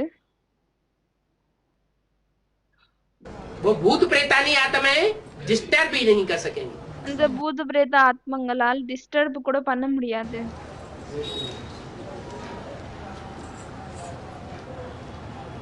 नहीं तो ऐसे भी होगा இல்லையானால் இப்படி கூட நடக்கும். कि प्राण भी हरण करके ले जाएंगे। என்னவென்றால் அவர்கள் இந்த உயிரையும் கூட எடுத்துக்கொண்டு செல்வார்கள். जो स्टार की याद में रहेंगे, யார் ஸ்டார்னுடைய நினைவில் இருப்பாங்களோ, भ्रकुटी के मध्य में ரெண்டு புருவத்துக்கு மத்தியில் स्टार याद करने के पक्के अनुभवी बनेंगे। ஸ்டாரை நினைவு செய்வதற்காக பக்கவான அனுபவிகளாக ஆக்குவாங்க. उनमें इविल सोल कभी प्रवेश कर ही नहीं सकते। அவர்களில் ஈவில் சோலால் எப்பொழுதுமே பிரவேசம் செய்ய முடியாது. जिनमें भूत प्रेत प्रवेश करता हो, யாருக்குள் பேய் பிசாசு பிரவேசம் செய்கிறதோ, आत्मिक स्टेज में रह करके उनकी आंखों में आंखें डाल करके देखो, ஆத்மீக ஸ்டேஜில் இருந்து கொண்டு அவர்களில் கண்ணில் கண்ணு போட்டு பாருங்க. वो झट से नीचे आंख कर लेंगे। அவர்கள் உடனடியாக தன்னுடைய கண்களை கீழே இறக்கிக் கொள்வார்கள். संगठित होकर के बैठ जाओ। ஒரு சங்கடன்ல அமர்ந்து விடுங்கள். क्या என்ன? कहीं भी भूत प्रेत आत्माओं का ज्यादा आक्रमण होता हो, எங்கேயாவது பூத் பிரேத ஆத்மாக்களின் அதிகமாக ஆக்கிரமணம் ஏற்படுகிறது என்றால், तो क्या करो? தாக்குதல் ஏற்படும் பொழுது என்ன செய்யுங்கள்? संगठित होकर के बैठ जाओ और संगठन की याद में रह करके சங்கடன்ல இருந்து அமர்ந்து விடுங்கள் மற்றும் அந்த சங்கடனின் நினைவில் மூலமாக ऐसा पावरफुल वातावरण बनाओ, இப்படிப்பட்ட பவர்ஃபுல்லான சுற்றுச்சூழலை உருவாக்குங்கள். आत्मिक स्थिति का वातावरण, ஆத்மீக ஸ்திதியினுடைய சுற்றுச்சூழல், जो लगे कि परम धाम धरती पर आ गया। பரம்தாமமே இந்த உலகத்தில் வந்துவிட்டது என்ற அனுபவம் ஆக வேண்டும். तो वो आत्माएं टिक नहीं सकेंगी। அப்பொழுது அந்த ஆத்மாக்களால் நிலைக்க முடியாது. ज्ञान का तंत्र है, आत्मा अपने स्वरूप को पकड़ ले। ஞானத்தினுடைய சாரமே ஆத்மா தன்னுடைய ஸ்வரூபத்தை பிடித்து கொள்ள வேண்டும். जो भूले ही नहीं। அது மறக்கவே கூடாது. ऐसे स्वरूप को जब आत्मा पकड़ लेगी, இப்படிப்பட்ட ஸ்வரூபத்தை எப்பொழுது ஆத்மா பிடித்து கொள்ளுமோ, तो ज्ञान की दरकार ही नहीं। அப்பொழுது ஞானத்தின் அவசியமே இருக்காது. रोज रोज मुरली में कहा जाता है, தினமுமே முரளியில் அது சொல்லப்படுகிறது. अपन को आत्मा समझो, आत्मा समझो। தன்னை ஆத்மா என்று புரிந்து கொள்ளுங்கள், ஆத்மா என்று புரிந்து கொள்ளுங்கள் என்று. क्यों कहा जाता है? ஏன் அப்படி சொல்லப்படுகிறது? क्योंकि ज्ञान का जो तंत्र है वो हमने अभी पकड़ा नहीं है। ஏனென்றால் ஞானத்தின் எந்த சாரம் இருக்கிறதோ அதை நாம் இன்னும் வரை பிடித்து கொள்ளவில்லை. इसलिए रोज याद दिलाते हैं अपन को आत्मा समझो। அதனால்தான் தினமும் ஞாபகத்தில் கொண்டு வருகிறார், தன்னை ஆத்மா என்று புரிந்து கொள்ளுங்கள். ज्ञान का तंत्र पकड़ लेंगे, எப்பொழுது அந்த ஞானத்தின் சாரத்தை பிடித்துக் கொள்வோமோ, फिर ज्ञान की दरकार அப்பொழுது பிறகு ஞானத்தின் அவசியமே नहीं रहेगी। இருக்காது. एक ही प्रैक्टिस पक्की करनी है, ஒரே பிராக்டிஸ் தான் பக்காவாக்கணும். देह को भूलना और आत्मा ज्योति बिंदु को याद करना। தேகத்தை மறப்பது மற்றும் ஆத்மா ஜோதிர் பிந்துவை நினைவு செய்வது. आत्मा बनेंगे तभी तो आत्मा को पढ़ेंगे। ஆத்மா ஆகுவோம், அப்பொழுதுதானே ஆத்மாவை நாம் படிப்போம். आत्मा अर्थात बिंदु माने ज्योति बिंदु माने ஆத்மா அப்படியானால் பிந்து, அப்படியானால் ஜோதி பிந்து बीज। விதை. बीज बनेंगे तो बीज के झाड़ को देखेंगे, விதை ஆகினால் விதையினுடைய மரத்தை பார்க்கலாம். क्योंकि बीज में सारा झाड़ समाया हुआ है ஏனென்றால் விதையில் முழு மரமும் அடங்கியிருக்கிறது. और बीज बनेंगे ही नहीं மற்றும் விதை ஆகவே இல்லை என்றால் तो झाड़ को जो बीज डिफेक्ट பிறகு मरத்தை होता है, எந்த விதை வந்து டிஃபெக்ட் ஆக இருக்கு, बीज डिफेक्टेड होता है कि नहीं, விதை வந்து டிஃபெக்ட் ஆக இருக்கா இல்லையா, तो उसका पौधा ஆகவே அதனுடைய செடி सरसब्ज नहीं होता है। அது வந்து पौधा सरसब्ज ही नहीं होगा तो पूरा पौधा जैसा செழுமையாகாது. ஆகவே எப்பொழுது அந்த மரமே வந்து செடி வந்து செழுமையாகவில்லையோ देखने में आना चाहिए स्वस्थ, அப்பொழுது அது பார்ப்பதில் வந்து ஆரோக்கியமாக தென்படுமா? वैसा स्वस्थ पौधा देखने में आएगा? அப்படிப்பட்ட ஒரு ஆரோக்கியமான மரமாக அது தென்படுமா? செடியாக தென்படுமா? தென்படாது. तो क्या करना है? ஆகவே என்ன செய்ய வேண்டும்? हैं? अमृत वेले उठते ही और कुछ याद ना आए, அமிர்த வேலை எழுந்த பிறகு வேற எதுவுமே நினைவில் வரக்கூடாது. कुछ याद ना आए माने नील भी न रहे, எதுவும் நினைவில் வரக்கூடாது என்றால் அப்படியே காலியாகவும் இருக்கக்கூடாது. हैं? कि सोते सोते उठ तो बैठ गए என்னவென்றால் தூங்கி தூங்கி வடிந்த பிறகு எழுந்து அமர்ந்து விட்டோம், हैं, नील இது வந்து காலியாகிறது. இப்படி இருக்கக்கூடாது. नहीं, वो स्टार देखने में आवे। அந்த ஸ்டார் பார்ப்பதில் வர வேண்டும். क्या? என்ன? स्टार देखने में आवे, ஸ்டார் வந்து பார்ப்பதில் வர வேண்டும். इन आंखों से नहीं देखने में आवेगा, இந்த கண்களின் மூலமாக அது பார்ப்பதில் வராது. लेकिन ஆனால் बुद्धि के तीसरे नेत्र से புத்தியின் மூன்றாவது கண்ணின் மூலமாக ऐसी पक्की प्रैक्टिस हो जावे இப்படிப்பட்ட பக்கவான பிராக்டிஸ் ஆகிவிட வேண்டும். कि भ्रकुटी के मध्य में என்னவென்றால் ஒரு புருவத்திற்கு மத்தியில் स्टार ही दिखे। ஸ்டார் தான் தென்பட வேண்டும். ऐसी प्रैक्टिस இப்படிப்பட்ட பிராக்டிஸ் कि जिसमें स्टार ही देखने में आवे, எதுல வந்து ஸ்டார் மட்டும் தான் தென்பட வேண்டும், कोई दूसरा संकल्प ना आवे। வேறு எந்த ஒரு சங்கல்பமும் வரக்கூடாது. अगर लंबे टाइम की बनती है ஒருவேளை இது நீண்ட காலம் வரை இருந்தால் तो अनेक जन्मों को பிறகு நிறைய பிறவிகளை देख भी सकेंगे। பார்க்கவும் முடியும். अगर नहीं बनती है ஒருவேளை அது உருவாகவில்லை என்றால் तो नहीं देख सकेंगे। பிறகு பார்க்க ये முடியாது. आत्मा समझने की ही किल्लत हो गई, तो माया समझने नहीं देती। இந்த ஆத்மா என்று புரிந்து கொள்வதற்கான ஒரு பழக்கம் இருக்க வேண்டும். ஆனால் மாயை வந்து அப்படி செய்ய விட மாட்டேங்குது. घड़ी घड़ी देहभान में लाती है, நொடிக்கு நொடி தேகாபிமானத்தில் கொண்டு வருகிறது. है? तो जब हम खुद ही आत्मिक स्थिति में स्थित नहीं हो रहे हैं ஆகவே எப்பொழுது நாம் சுயமே ஆத்மிக ஸ்திதியில் நிலைப்பதில்லையோ तो आत्मा के बाप को कैसे पहचानेंगे? அப்பொழுது ஆத்மாவின் தந்தையை நம்மளால் எப்படி வந்து தெரிந்து கொள்ள முடியும்? अरे बाप को पहले बच्चे पहचानते हैं, அரே, தந்தையை முதலில் குழந்தைகள் தெரிந்து கொள்கிறார்களா? है? मनुष्य है और मनुष्यों का बाप மனிதர்கள் இருக்கிறார்கள் மற்றும் மனிதர்களின் தந்தை मनुष्य ही होगा ना, மனிதனாக தானே இருப்பாங்க. तो मनुष्यों का बाप को मनुष्य ही पहचानेंगे, जानवर पहचानेंगे। ஆகவே மனிதர்களின் தந்தையை மனிதர்கள் தான் தெரிந்து கொள்வார்களா, இல்லையானால் விலங்குகள் தெரிந்து கொள்ளுமா? पहले कौन पहचानेंगे? முதலில் யார் தெரிந்து கொள்வார்கள்? मनुष्यों के बाप को मनुष्य पहचानेंगे। மனிதர்களின் தந்தையை மனிதர்கள் தான் புரிந்து கொள்வார்கள், தெரிந்து கொள்வார்கள். तो आत्माओं के बाप को कौन पहचानेंगे? பிறகு ஆத்மாக்களின் தந்தையை யாரை தெரிந்து கொள்வார்கள்? अरे देवान वाले जो देह अपन को समझे बैठे वो पहचानेंगे नहीं? தேகாபிமானத்தில் இருக்கக்கூடியவர்கள் யார் தன்னை தேகம் என்று புரிந்து கொண்டு அமர்ந்திருக்கிறார்களோ அவர்களால் தெரிந்து கொள்ள முடியுமா? இல்லை. हाँ, जो யாரு परमात्मा है सो पहचानेंगे। பரமாத்மாவாக இருப்பாங்களோ அவங்க தான் தெரிந்து கொள்வார்களா? अरे वो तो अपने को ही नहीं पहचानेंगे।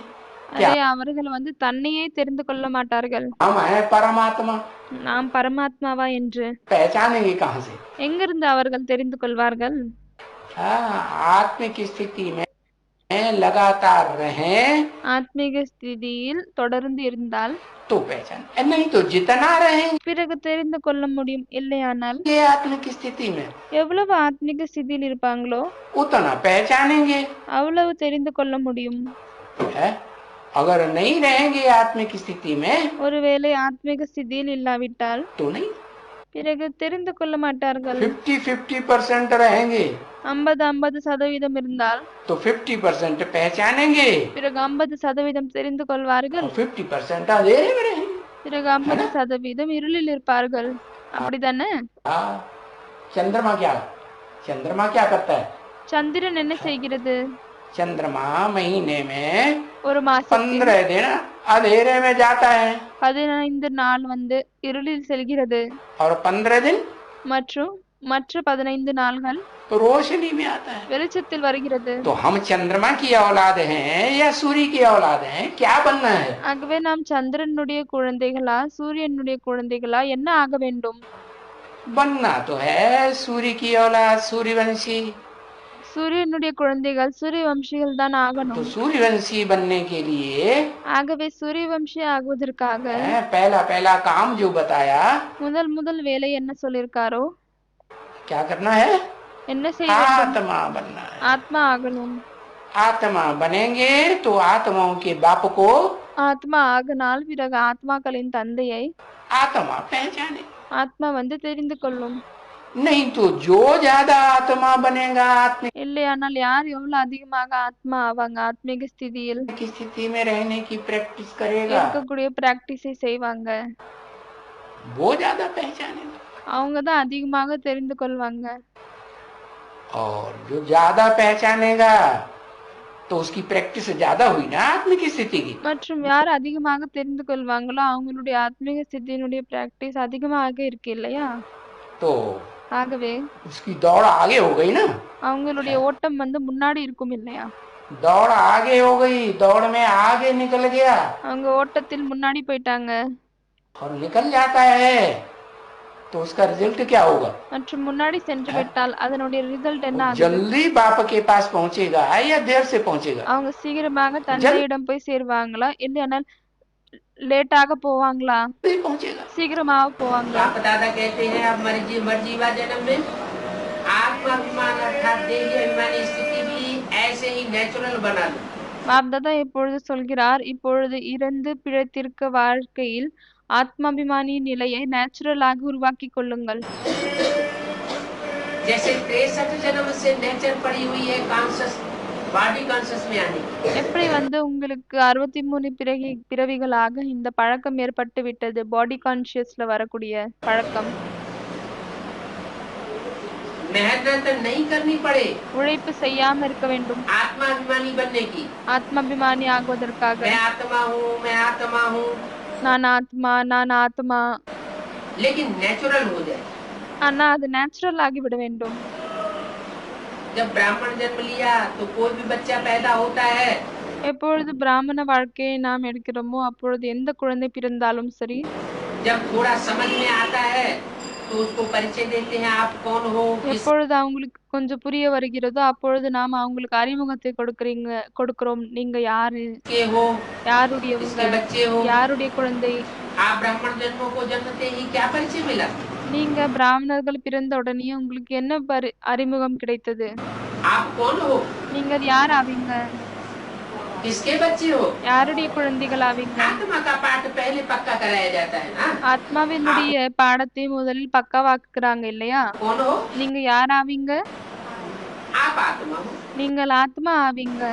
तो ये पहला परिचय नेचुरल और नेचर बन जाए। ஆகவே இந்த முதல் அறிமுகம் நேச்சுரல் மற்றும் நேச்சர் ஆகிவிட வேண்டும். जब तक ये पहला पाठ पक्का नहीं हुआ है எப்பொழுது வரை இந்த முதல் பாடம் பக்காவாகவில்லையோ तब तक अपन को परमात्मा पालना का अधिकारी भी அப்பொழுது வரை தன்னை பரமாத்மாவின் பாலனையின் அதிகாரிகளும் नहीं समझ पाएंगे। புரிந்து கொள்ள முடியாது. पहली सीढ़ी पक्की करनी पड़ेगी। முதல் படியை பக்கவாக்கணும். याद करना नहीं पड़ेगा। நினைவு செய்யக்கூடாது. நினைவு செய்ய வேண்டிய அவசியம் இருக்கக்கூடாது. ऐसे हर ब्राह्मण बच्चे को இப்படி ஒவ்வொரு பிராமண குழந்தைகளுக்கு अब समय प्रमाण देही अभिमानी स्टेज नेचुरल हो जाएगा। நேரத்தின் அடிப்படையில் அந்த தேகத்தை மறக்கக்கூடிய நிலை நேச்சுரல் ஆகிவிடணும். कई बच्चों की है भी, நிறைய குழந்தைகளுக்கு அப்படி இருக்கும். उनको सोचना नहीं पड़ता है आत्मिक स्थिति में आने के लिए। அவங்களுக்கு ஆத்மீக ஸ்திதியில் வர வேண்டியிருக்கு, யோசிக்க வேண்டியதாக இருக்காது. है ही स्मृति स्वरूप, அவங்க ஸ்மிருதி ஸ்வரூபமாக இருக்கிறாங்க. निरंतर ஆகவே இப்பொழுது நிரந்தரமாக और नेचुरल स्मृति स्वरूप बनना है। மற்றும் நேச்சுரல் நினைவில் கொண்டு வர ஸ்வரூபமாக ஆக வேண்டும்.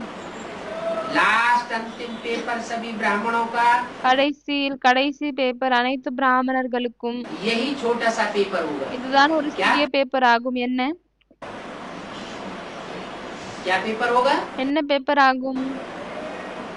आत्माभिमानी बनेंगे। ஆத்மாபிமானி ஆகுவதற்காக नष्टो मोहा काहे से? நஷ்டமோகா எதன் மூலமாக ஆகணும்? अपनी देह से, தன்னுடைய உடலிலிருந்து, देह के संबंधियों से, உடலுடைய சம்பந்திகளிலிருந்து, देह के पदार्थों से। தேகத்தின் பொருட்களிலிருந்து. नष्टो मोहा स्मृति स्वरूप। நஷ்டமோகா ஸ்மிருதி ஸ்வரூபமாகணும். तो इस वर्ष में क्या करेंगे? ஆகவே இந்த வருஷத்தில் என்ன செய்வீங்க?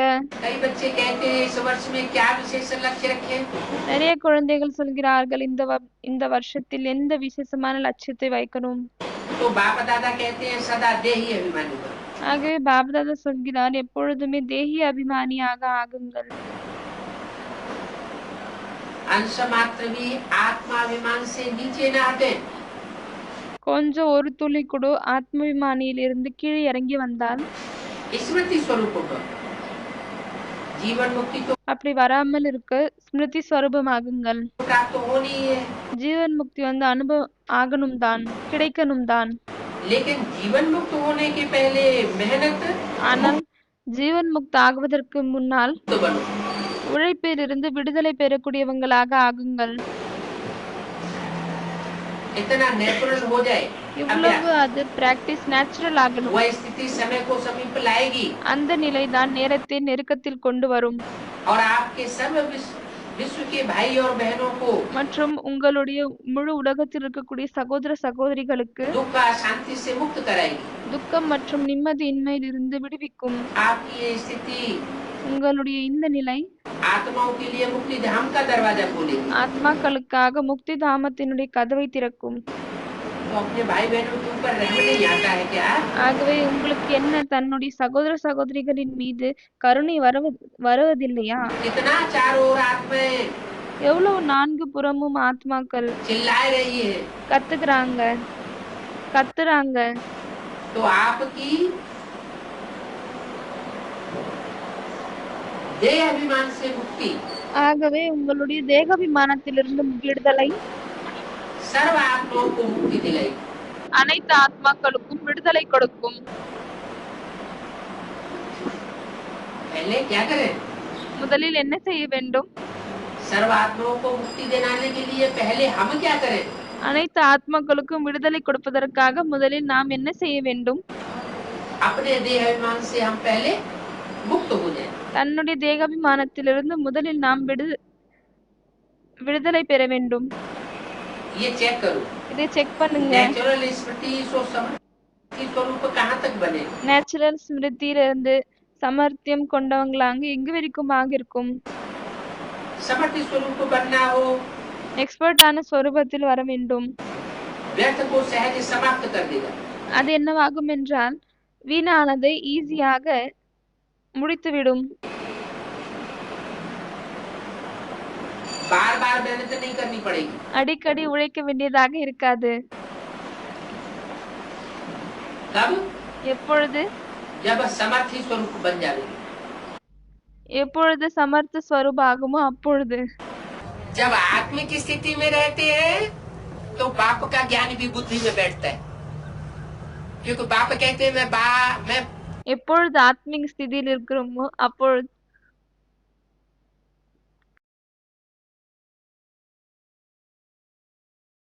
தந்தையினுடைய ஞானமும் புத்தியில் அமருகிறது. अपने बच्चों से ही बात करता हूँ। ஏனென்றால் தந்தை சொல்கிறார், நான் என்னுடைய குழந்தைகளிடம்தான் பேசுகிறேன். क्या जो आत्मिक स्थिति में रहने என்ன யாரு वाले मेरे बच्चे हैं, मैं उनसे बात करता हूँ। ஆத்மீக ஸ்திதியில் இருக்கக்கூடிய என்னுடைய குழந்தைகளாக இருக்கிறாங்களோ நான் அவங்களுடைய தான் பேசுகிறேன். जो आत्मिक स्थिति में नहीं रहते, भूल जाते हैं, யார் ஆத்மீக ஸ்திதியில் இருப்பதில்லையோ மறந்து விடுகிறார்களோ उनसे मैं बात भी नहीं करता हूँ। அவர்களோடு நான் பேசுவதும் இல்லை. देवान में तो रावण के बच्चे हैं, தேக விமானத்தில் இருந்தார் ராவணனுடைய குழந்தைகள் ஆவீங்க. आत्मिक स्थिति में तो निराकार राम के बच्चे हैं। ஆத்மீக ஸ்திதியில் இருந்தால் நிராகார் ராமருடைய குழந்தைகள் ஆவீங்க. बेहद का बाप कहते हैं எல்லைக்கு அப்பாற்பட்ட தந்தை சொல்கிறார், अब अशरीरी बन जाओ। இப்பொழுது உடலை மறந்து விடுங்கள். और दूसरा कोई तरीका नहीं है। வேற எந்த ஒரு வழியும் கிடையாது. माया और प्रकृति को जीतने का மாயை மற்றும் இயற்கையை வெல்வதற்காக दूसरा कोई तरीका नहीं है। வேற எந்த ஒரு வழியும் கிடையாது. न माया को जीत सकेंगे, மாயையும் நம்மளால் வெல்ல முடியாது.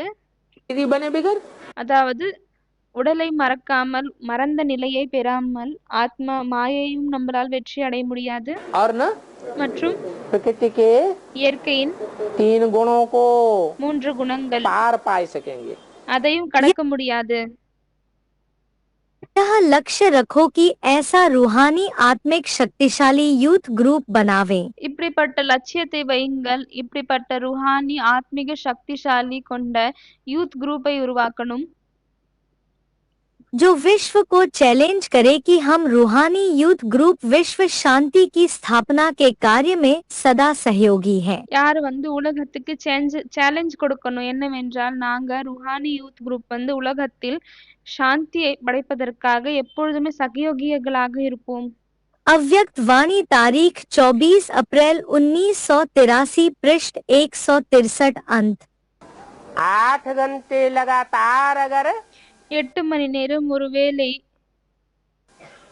आत्मिक स्थिति में टिक जाए தொடர்ந்து ஆத்மீக ஸ்திதியில் நிலைந்து விட்டால் तो समझो பிறகு புரிந்து கொள்ளுங்கள், साइलेंस की साइंस के ऊपर विजय हो जाएगी। சயின்ஸின் மீது வெற்றி கிடைக்கும். साइंस 5 तत्वों को कंट्रोल करती है। சயின்ஸ் பஞ்ச தத்துவங்களை கண்ட்ரோல் செய்கிறது. आत्मा को कंट्रोल नहीं कर सकती, ஆத்மாவை கண்ட்ரோல் செய்வதில்லை. और आत्मा மற்றும் ஆத்மா 5 तत्वों को भी कंट्रोल करती है பஞ்ச தத்துவங்களையும் கண்ட்ரோல் செய்கிறது. और स्वयं को भी மற்றும் தன்னையும் கூட कंट्रोल कर लेती है। கண்ட்ரோல் செய்து கொள்கிறது.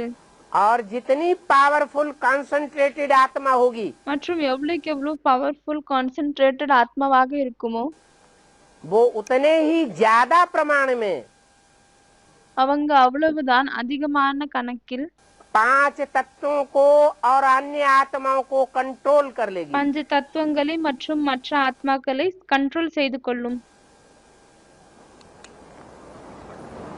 ये साइलेंस की पावर है। இது சைலன்ஸ்னுடைய பவர் ஆகும். जो काम 70 साल में எந்த வேலை 70 வருடத்தில் ब्रह्मा कुमार कुमारी नहीं कर सके, பிரம்மகுமார் குமாரிகளால் செய்ய முடியவில்லையோ देह की भाग दौड़ करके, தேகத்தின் ஓட்டத்தின் மூலமாக, वाचा का परिश्रम करके, சொற்களின் மூலமாக முயற்சி செய்து உழைத்து,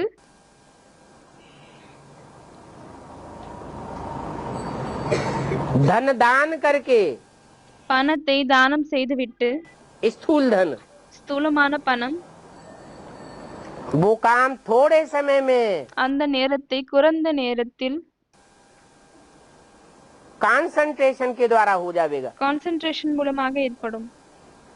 परंतु उसके लिए ஆனால் அதற்காக संगठित पावर चाहिए. சங்கடன் பவர் வேண்டும். ये नहीं இது இல்லை कि 1 घंटे बाबा के क्लास में बैठे खुश हो गए ஒரு மணி நேரம் பாபாவுடைய கிளாஸ்ல அமர்ந்தோம், குஷியாகி விட்டோம். और बाकी 24 घंटे घर में जाके धंधा दौरी में அதற்கு பிறகு 24 மணி நேரமும் வீட்டுக்கு சென்று விட்டு தன்னுடைய தொழில் வேலையில் बह गए. ஓடிவிட்டோம்.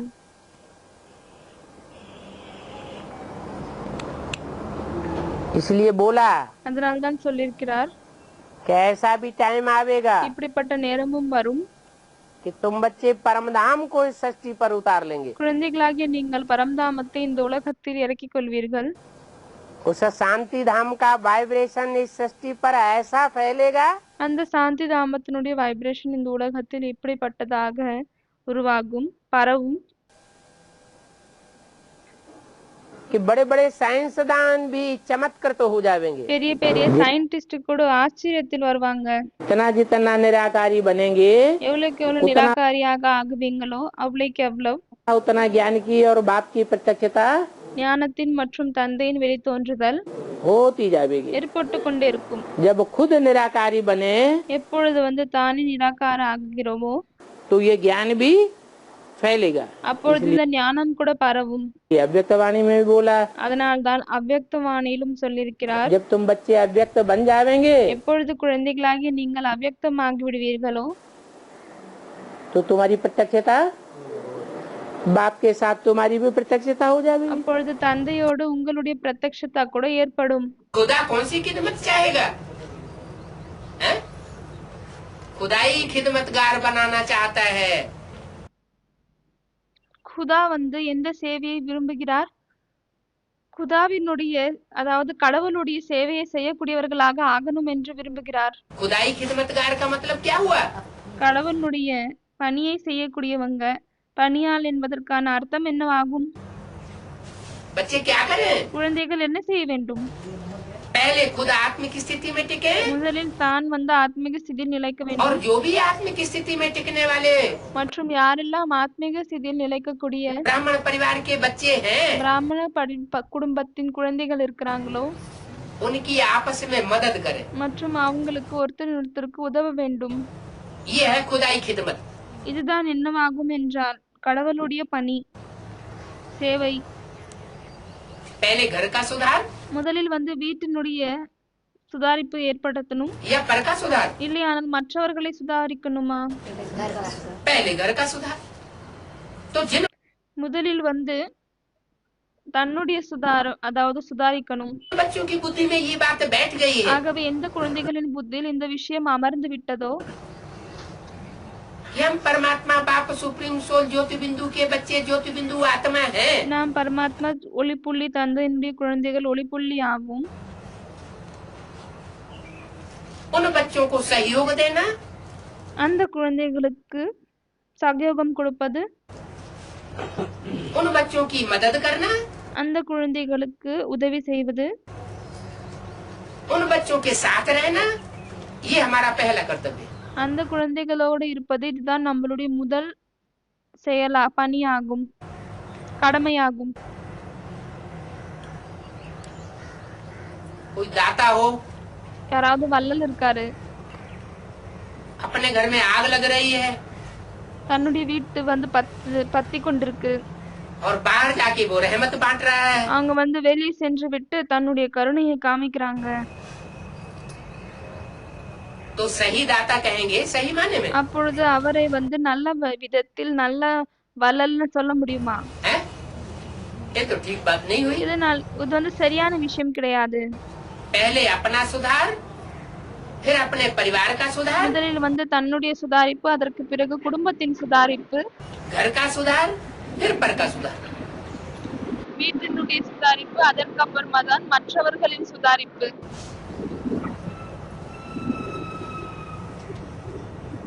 तो बाप कहेंगे कि अब खिदमत करो. ஆகவே தந்தை சொல்கிறார், இப்பொழுது சேவை बाप बच्चों की செய்யுங்கள். खिदमत करते हैं ना. தந்தை குழந்தைகளின் சேவை செய்கிறார் இல்லையா? क्या कहा?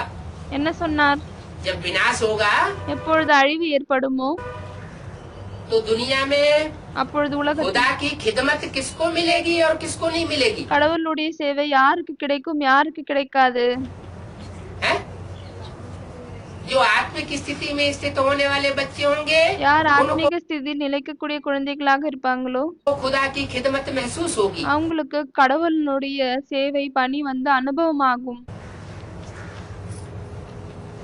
उनका ओबीडिएंट सर्वेंट बन करके उनकी खिदमत करेगा அவங்களுடைய ஒபீடியன்ட் சர்வெண்ட் ஆகிவிட்டு அவங்களுடைய சேவையை செய்வாரு महसूस होगा இது அனுபவமாகும் और जो आत्मिक स्थिति की जिन्होंने प्रैक्टिस नहीं की होगी மற்றும் ஆத்மீக ஸ்திதியின் பிராக்டிஸ் யார் செய்யவில்லையோ एक कान से सुन करके दूसरे कान से बात को निकालते रहे होंगे ஒரு காதின் மூலமாக கேட்டுவிட்டு இன்னொரு காதின் மூலமாக விஷயத்தை வெளியேற்றிக் கூடியவர்களாக இருந்தால் उनको खुदा की खिदमत रहमत प्राप्त नहीं होगी அவங்களுக்கு குதாவினுடைய கருணை சேவை வந்து கிடைக்காது शेष अगले भाग में देखें।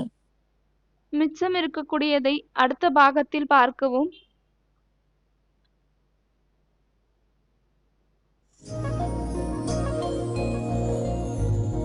ஓம் சாந்தி.